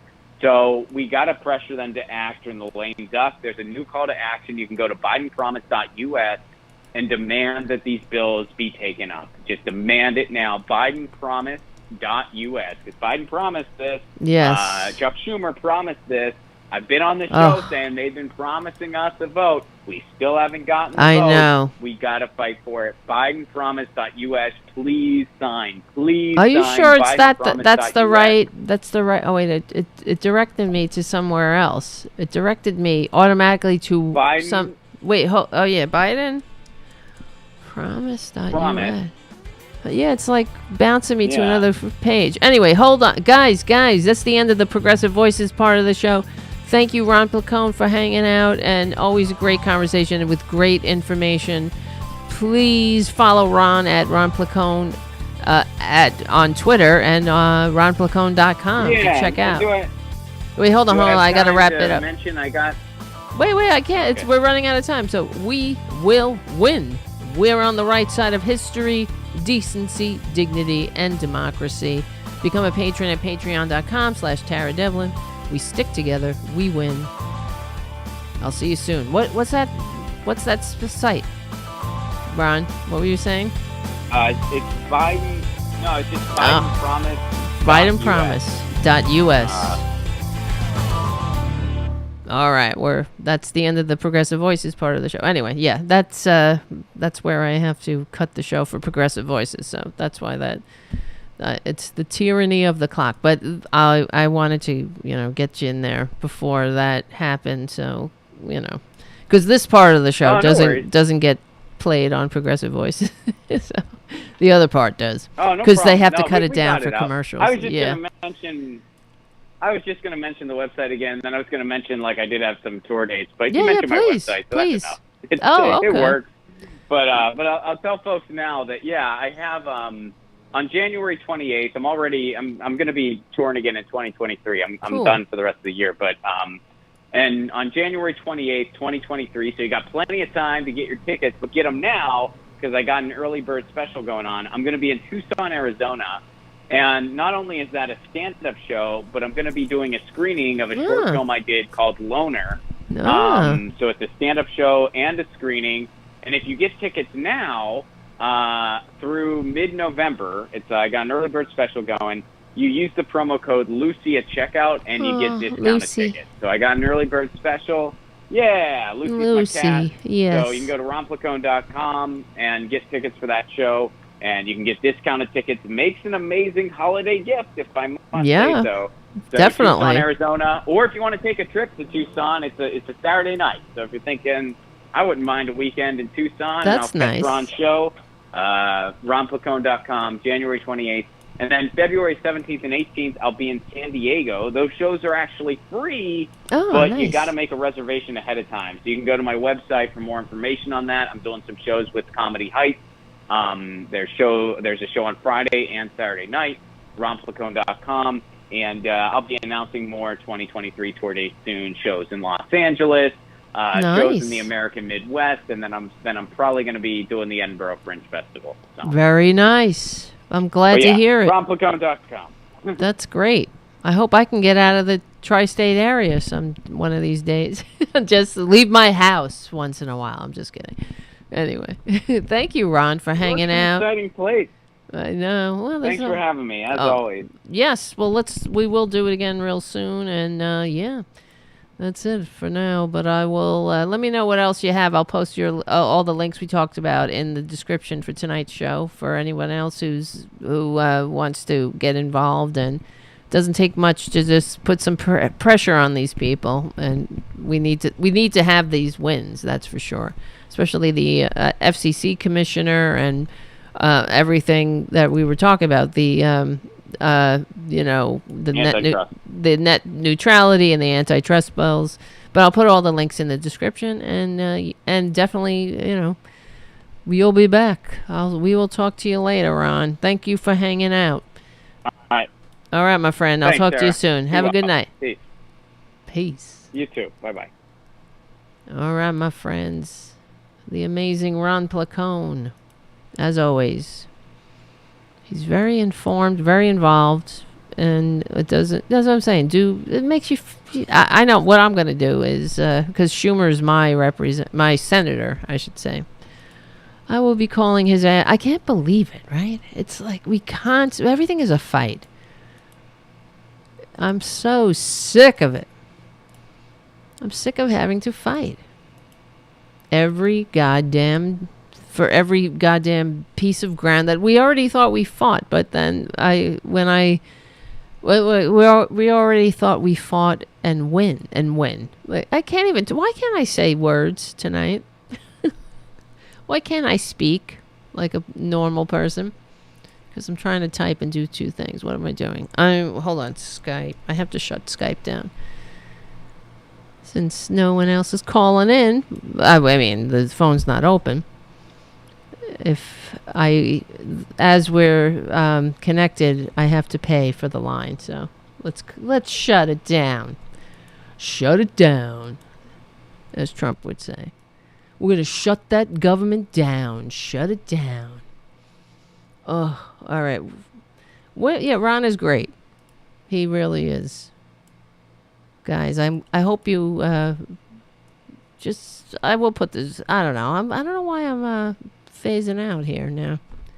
Probably because I haven't slept in 3 weeks. Having the kittens in my room, they don't let me sleep, but it's okay. Yeah. Let me think. What do we wanted to talk about in the last half of the show? I had a couple of things on my list, which, well, we were talking about Elon Musk, and as just to continue a little bit with that, Elon Musk, the reason Republicans, and this is another thing, I hate the corporate media, and I really wish, and also, it's why what we were talking about with Ron, like everything about net neutrality and antitrust.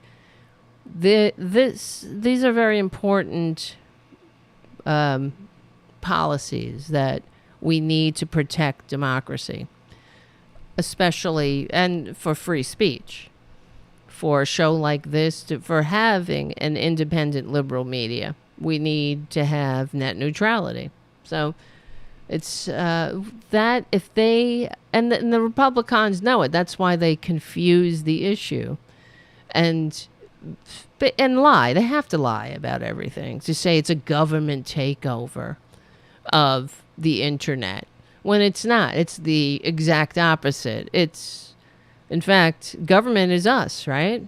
It's telling the government that it's basically telling corporations that they can't, I don't know, throttle this show or make me pay for whatever my bandwidth at a different rate in order to be in the upper tier or some bullshit. This is what, of course, they have it on their agenda, and this is another reason. It's another reason why the internet in the United States is also incredibly expensive as compared to the rest of the world, who get more and pay less. Of course they do. But as far as just a couple of things before I get into the article about how this is something that Tom Hartman wrote, but how the Republican policies are literally killing people, as we know. But the fact that the Republicans love Elon Musk and they're all celebrating his takeover of Twitter, and it's just another example how they really hate democracy. And I wish that the corporate media would connect these dots. Oh, what the hell? I did that. The remote fell and I stepped on it. Ah, shit. It doesn't matter. You know what you watch. So, but they love having big daddies save them from the scary world, right? Big daddies to tell them what to do and to save them from the others. That's what the whole Twitter takeover is about. It is exactly a big daddy saving Republicans from liberals who expect them not to be a bunch of racist pricks in the town square. Because Republicans, and this is why I titled tonight's show, Republicans Destroy Everything They Touch, or whatever they touch. Because they do. And the takeover of Twitter is a case in point. It didn't take but hours for it to devolve into a cesspool. And that's where Republicans are comfortable. They love rolling around in shit. They love it's like infected parasites. I don't even, because I'm trying to think of, I don't want to call them pigs. I don't want to just compare them to pigs, because pigs are charming, intelligent, and are smart. Like they're smart. I mean, smartly dressed, not and minds. Their minds are good.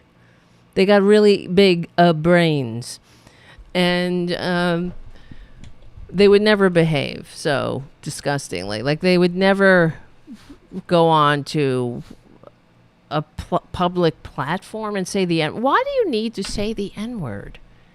What is wrong with you? But that's what happened. It took hours for them to, first they were like, freedom! And then they were N-word, N-word, N-word, N-word. It's disgusting. It's vile. You don't do shit like that. Isn't that what you would describe as disturbing the peace? Now, if you go into the town square tonight and you stand there and everyone's trying to hang out or whatever, play guitars, do whatever the fuck they do in a town square, and I don't know, you walk in the middle, some Republicon walks in the middle of the town square, puts down his soapbox and starts yelling the N-word, you'd be arrested for disturbing the peace, right? Wouldn't you? Ooh, harassment, disturbing the peace. What's the fucking difference on Twitter? That's what they do. It's here, wait. Racists proudly run rampant on Twitter. There's a whole bunch of articles you can read. Here's one of them. But you don't need to read an article. I saw it with my own damn eyes. My own beautiful eyes. I had to see this shit. So racists proudly run rampant on Twitter after Elon Musk buys the apps. And this is from buys the app. Just one app. And that's the other thing. Fuck you, Elon Musk. There should be no billionaires, period.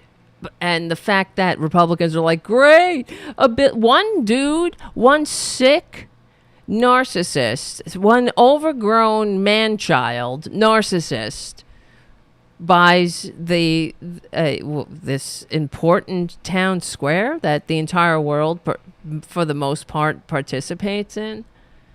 It's vile. It should not be allowed. He does it for saving humanity. And fuck you, the assholes on Twitter that approved this deal. Oh, it's good for their stock price? Well, burn in hell with it. You know, I hope it was worth it, scums. Really, some things are more important than money. And as Ron said, it's true. It should be a public utility. And that's what happens, you know, in other countries that actually value their democracy. When a corporation, and we used to do that, when a corporation gets too big, so big enough to challenge the state itself, us, because that's what you're challenging. You're challenging the democracy that the founders fought, bled, and died to entrust to us. So we wouldn't want to let this a behemoth grow to the size that it could swallow us up. But, you know, Republicans they have so twisted the tiny minds of the freaks who beg Big Daddy for a trickle that they think that's freedom. That's what freedom is. When, no, it's not freedom. You have it exactly backwards. Freedom, the freedom that every soldier, whoever gave his or her life for this country, the reason they gave their lives is not so some fucking billionaire can stomp all over us. It's because we, the people, are supposedly, you know, an ideal form, we're supposed to get together and protect each other from that kind of tyranny, the tyranny of the big moneyed interests. The organized money is just as dangerous as organized mob. And one dude can come in and say, I'm going to save humanity. That's what he said. He wants to save humanity. We've all seen these movies about the end of the world, right? Where the supervillain does something, but it's always because he wants to save humanity. He's doing it for all of our best interests at heart. One fucking dude who is not normal. He's not fit. There's something wrong with him.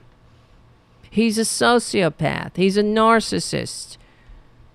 He's the center of the universe. That in itself should be a barrier, because guess what? There's some things more important than money. I know that Republicans who pretend to love Jesus pretend to think that, but that's why they're always trading up trophy wives and shit like that. Everything is about the outside with them. And that because they are so diseased on the inside that they need to surround themselves with constant validation externally. Just like the Jesus that they pretend to worship told them not to do. It's not, you can't take it with you. A rich man has the same chance of slipping through the eye of a needle. Wait, no, what am I talking about? A camel can go through the eye of a needle as the same chance as a rich person getting to heaven. Isn't that what Jesus said? And what does that mean? It means that a rich person has a fucking 0 chance of going to heaven. The fantasy land where everyone has a mansion and we all get to hang out with Jimi Hendrix and Janis Joplin and Rush Limbaugh. Ugh. He's burning in hell. You're not hanging out with Rush. Thank God he's in hell. So, but they love this. They love everything that stands against democracy. And I wish the Democrats would listen to my show, because that's how you have to remind the American people, unapologetically fight on the rights, legally and peacefully, to tell others, the people, that Democrats are the patriots. Enough of this shit. Democrats are patriots who love democracy, are fighting for democracy against an ongoing fascist coup. And not only that, we're good for the economy. And here's the numbers to prove it. Here's the list. Here's the fucking charts and the curves. The Republicans can make charts and curves that are all fallacies. They can make them up. They pull them out of their ass, and then they call them things like the Laffer curve. Why doesn't Joe Biden? By every measure, Democrats are better for the economy. Here it is. Here's a 100-year chart breaking it down. Why doesn't Joe Biden do that? Because I'm calling this press conference, or I'm having this Oval Office, White House, whatever meeting, prime time address to remind the American people the choices in the midterms, that I need a Democratic Congress to continue the work of not only preserving democracy, but leaving no one behind. Because Democrats are better for the economy. We're not only better for democracy, we're better for the economy. And here's the charts. What the fuck? Oh, you don't want to do that because it might hurt a Republican feeling? Not only are we better for the economy, we're better for dignity, decency, democracy, humanity. We're the patriots. Oh, and by the way, our policies also reduce the abortion rate. All that Republicans do is increase the abortion rate and kill women in back alleys. So here's the other chart. Here's the chart for that. Here's the chart that says that the policies that actually reduce the abortion rates, health, education, living wages, and family, reality-based family planning. Those are the policies that Republicans vote against. And here's a chart that says that, the abortion rate goes down under Democratic policy. So when not only are we good for the economy, we're pro-life. But we don't just say it. while we're dragging women to back alleys and saying that what did Dr. Oz say? I want the choice, a woman's fucking health care to be decided by a woman? Bullshit. Her doctor? Bullshit. And her local political leaders? And that's not enough for Republican. That's still, gas prices. And the fantasy island I live on in my fucking head that says that Republicans are good for the economy. When they're good for nothing. Good for effing nothing.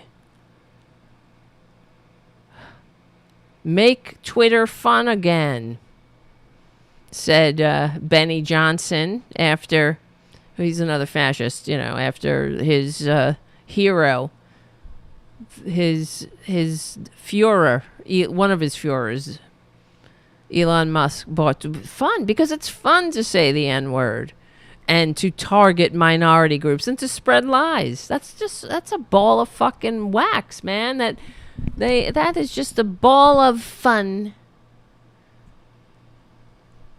Ugh. Am I wrong? No, I'm not. I'm sick of it. I'm sick of the Democrats not fighting. Will they fight already? Will somebody help me and pass them the message? Because the other thing is, and Republicans say they're patriotic. Oh, they love to fly the American flag, but they have zero understanding what it means. You fly the flag. You love the symbols of America because the substance is so beyond you. It's so over your head as to you can't even see it anymore. That's how far above your head America is.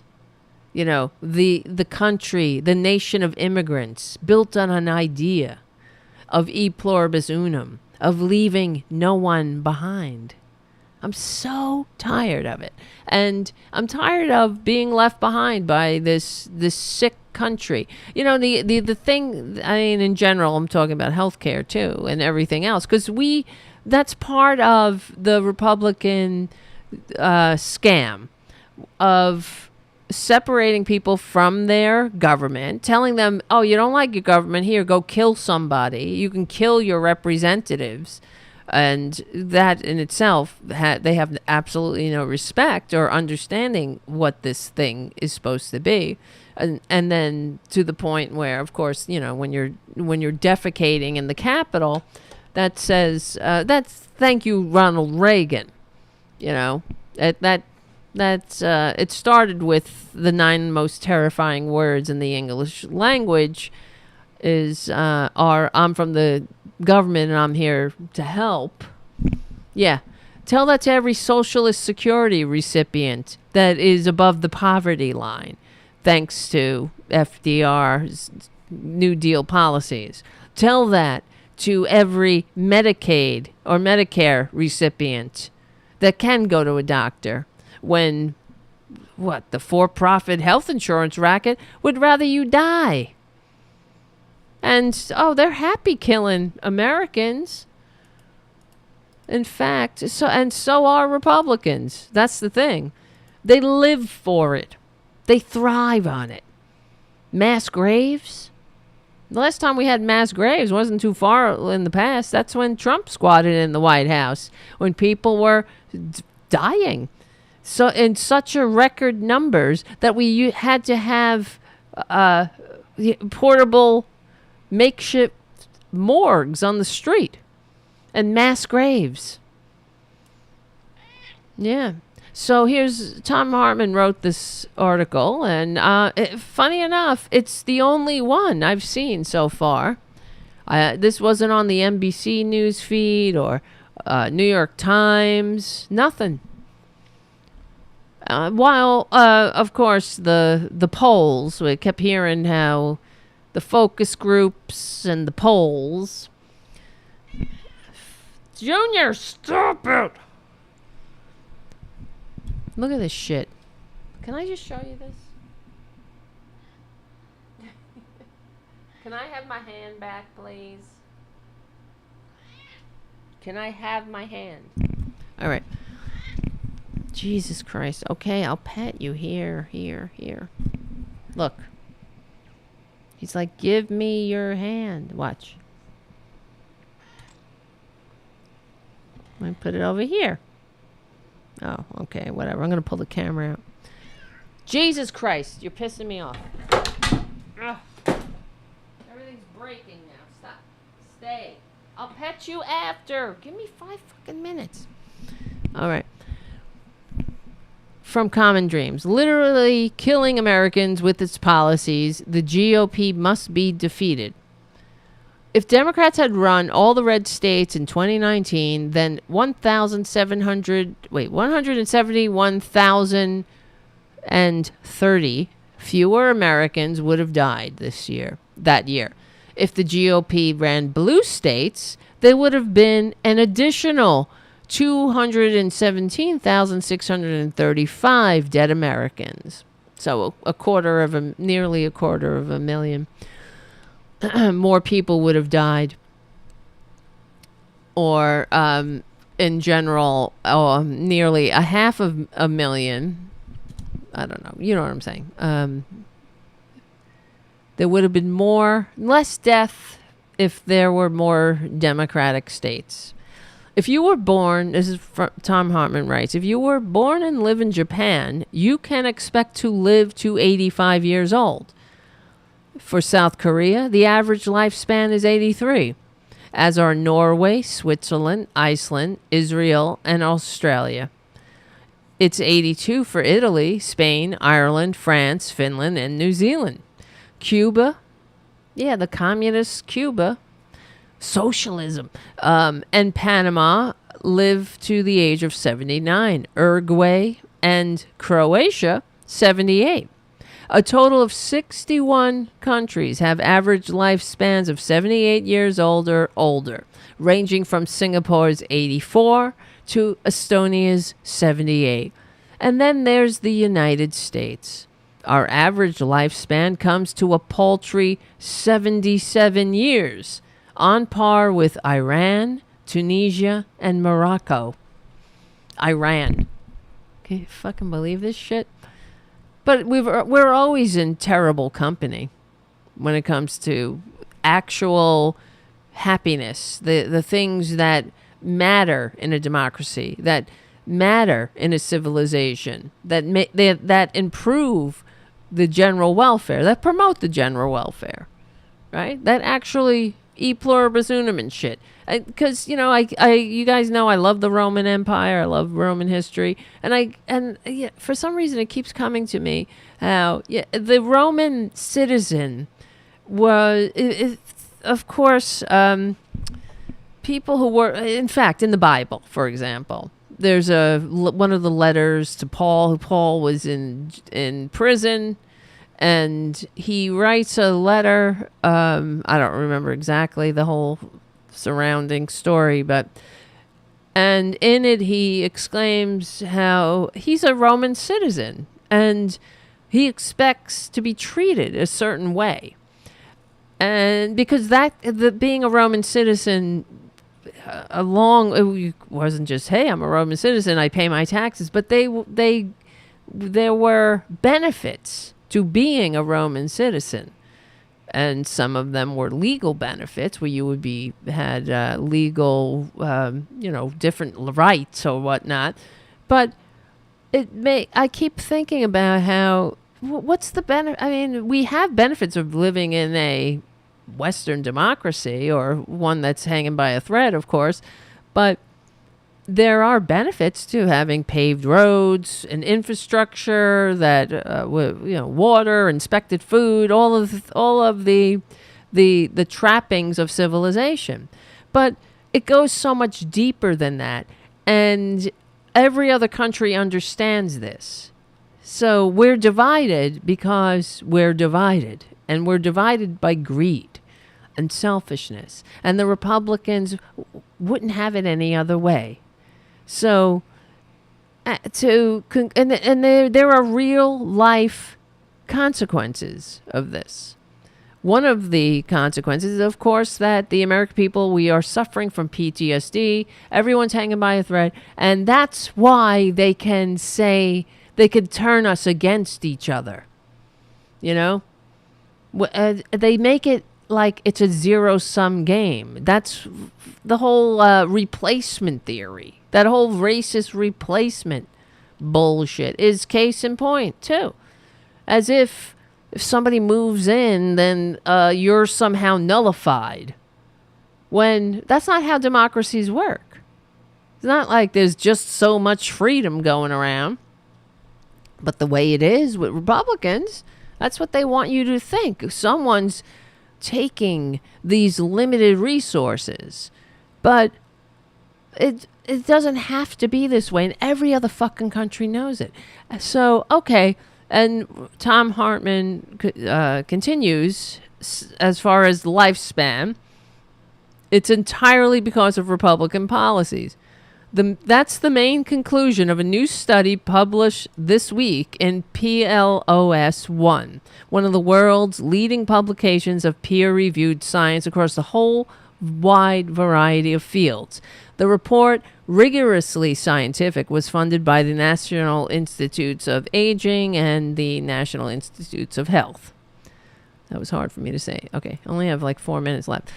The report, they concluded that if in 2019 liberals ran all the red states, nearly 200,000 fewer Americans would have died that year. On the other hand, if conservatives had succeeded in imposing their health care, tax, labor, and gun policies on blue states, an additional nearly 250,000 Americans would have died.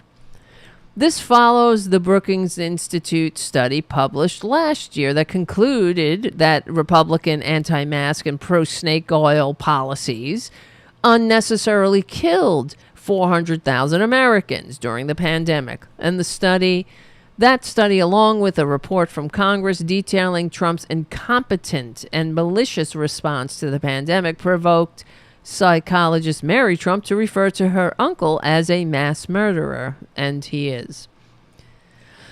Also a delusional one. Delusional, sick, and, Republicans, he is a sick fucking sociopath, but what's wrong with you? What's your excuse? All right. So, and, of course, the anti-vax reports that also, contributed to the needless death. So, drenching the country in blood, as Tom says, seems to be a popular sport for conservative and Republican politicians. The united Republican opposition to negotiating drug prices is why the United States pays nearly $38,393 for an anti-cancer shot that costs $260 in the UK. Fucking believe it. Can you believe this shit? 13 red states still refuse to offer Medicaid to their low-income workers, even though the federal government pays 90% of the cost. And with 120 guns for every 100 citizens, these deadly weapons, whose sole purpose is to kill humans, have become the leading cause of death for American children.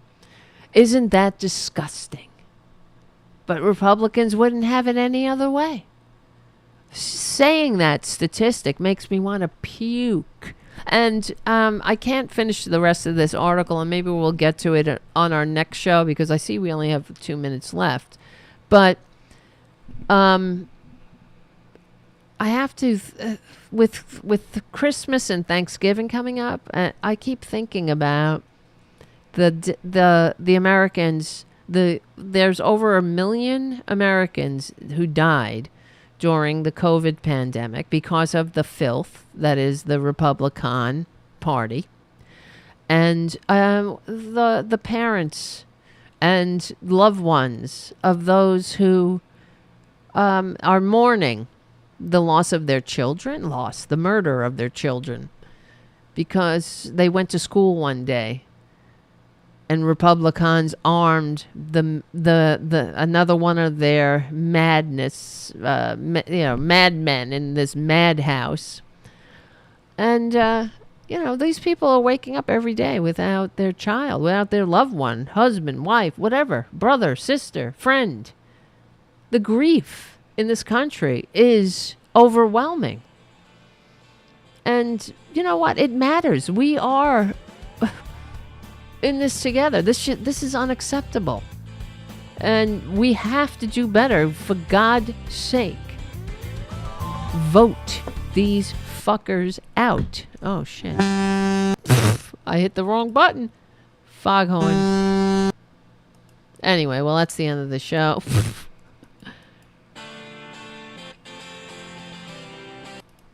I will just cover up the music with that. But, because we will win. I can't believe I hit that foghorn. We are on the right side of history. We're on the right side of decency, dignity, and democracy. We stick together. We win. Become a patron at patreon.com/Tara Devlin. Yeah, that'll help. Keep the show going and growing. I want to thank you all for all your support. I can't do it without you. And in fact, I wouldn't want to do it without you. My name is Tara Devlin. Yes, haiku. Make Americans give a shit about each other again. That's right. We stick together. We win. I'll see you very soon. All right. Listen. I see you there. Thank you so much for your super chats, guys. Thank you. Jim, of course. I can't do it without you, man. Thank you. And Terry Taylor. Missed you too, Terry. Thank you, Pookie's Mama Irene. Glad you're back on YouTube. All right. Fingers crossed. Let's keep it going. And thank you, Errol. Errol asks, what would be a great trick or treat for Republicans? Wow. Why don't they just try to go as decent people? Just try. That would be an improvement. Just try. You don't have to succeed. Thank you, Richard W., for your super chat. Another great show, Tara. Thank you, Richard. It means a lot. I mean it. And thank you, Matt, for your super chat. I'm pissed about this hammer attack. Are we going to... wait, I can't see the rest of it. Are we going down a bad road as a country? Oh, no. We are going down a bad road as a country. Yep. We certainly are. But it's conservatives. It's always conservatives. And like I said, earlier... they're trying to both sides this, of course, as they always do, and that's part of the problem.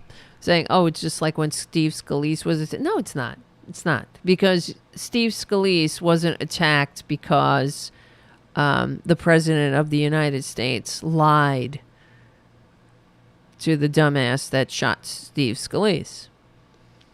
And then the Democrats didn't go out and make jokes about it, make light of it. Or, there's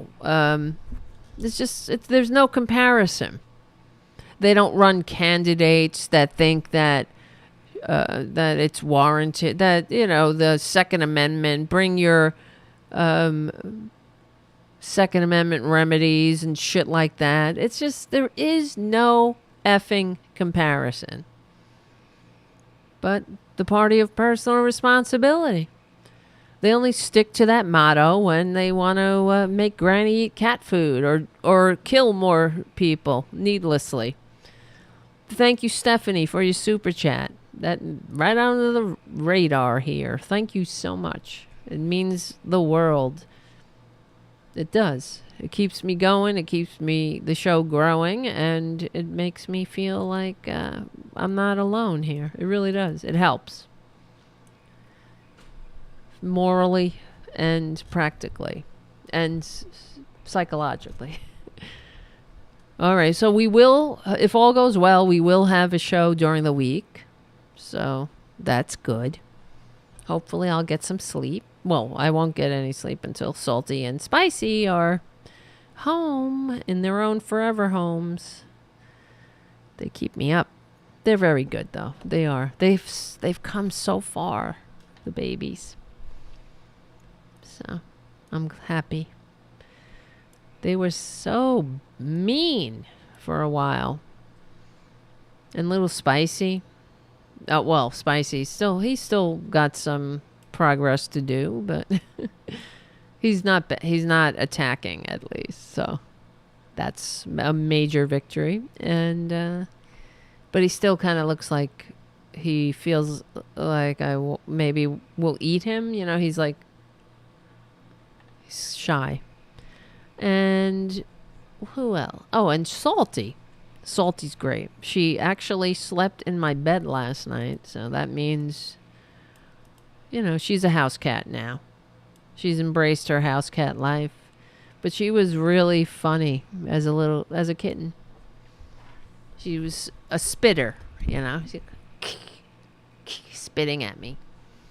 She looked very terrifyingly cute. All right, guys, thank you for hanging out. I gotta go. I gotta fix up the show for Progressive Voices, and then I gotta get unconscious.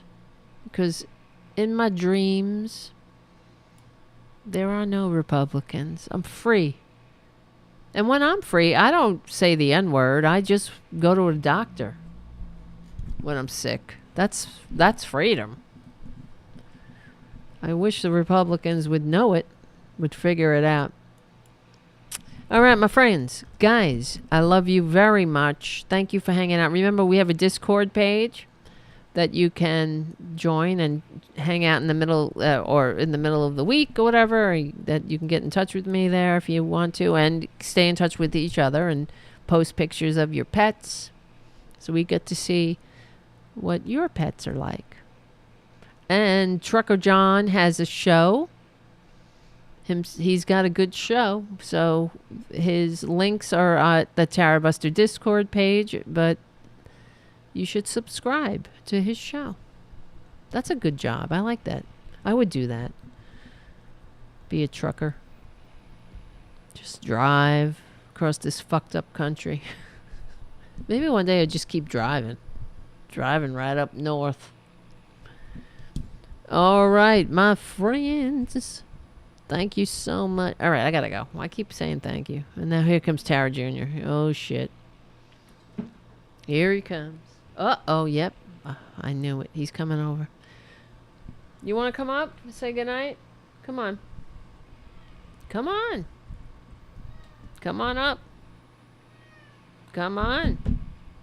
You can do it. Say goodnight. Say goodnight to everybody. Say goodnight. Say goodnight. Good night. Good night. All right, you little mommy. All right, you little mommy. Sit down. Thank you, guys. I love it. Love you. Love you, trucker. And thank you. Thank you, Haiku, for everything. And for being a moderator. Thank you, Jim. I don't know what I'd do without you. And thank you all. Like I said, my name is Tara Devil. I gotta go. And I'll see you during the week sometime. I'm not sure what day. If you want to follow me on Twitter we'll see what happens there. I'm not gonna stay there if it's continues to devolve. I can't. It's disgusting. It's already gross, but we'll see. But and thank you, Ron Placone, for coming on the show.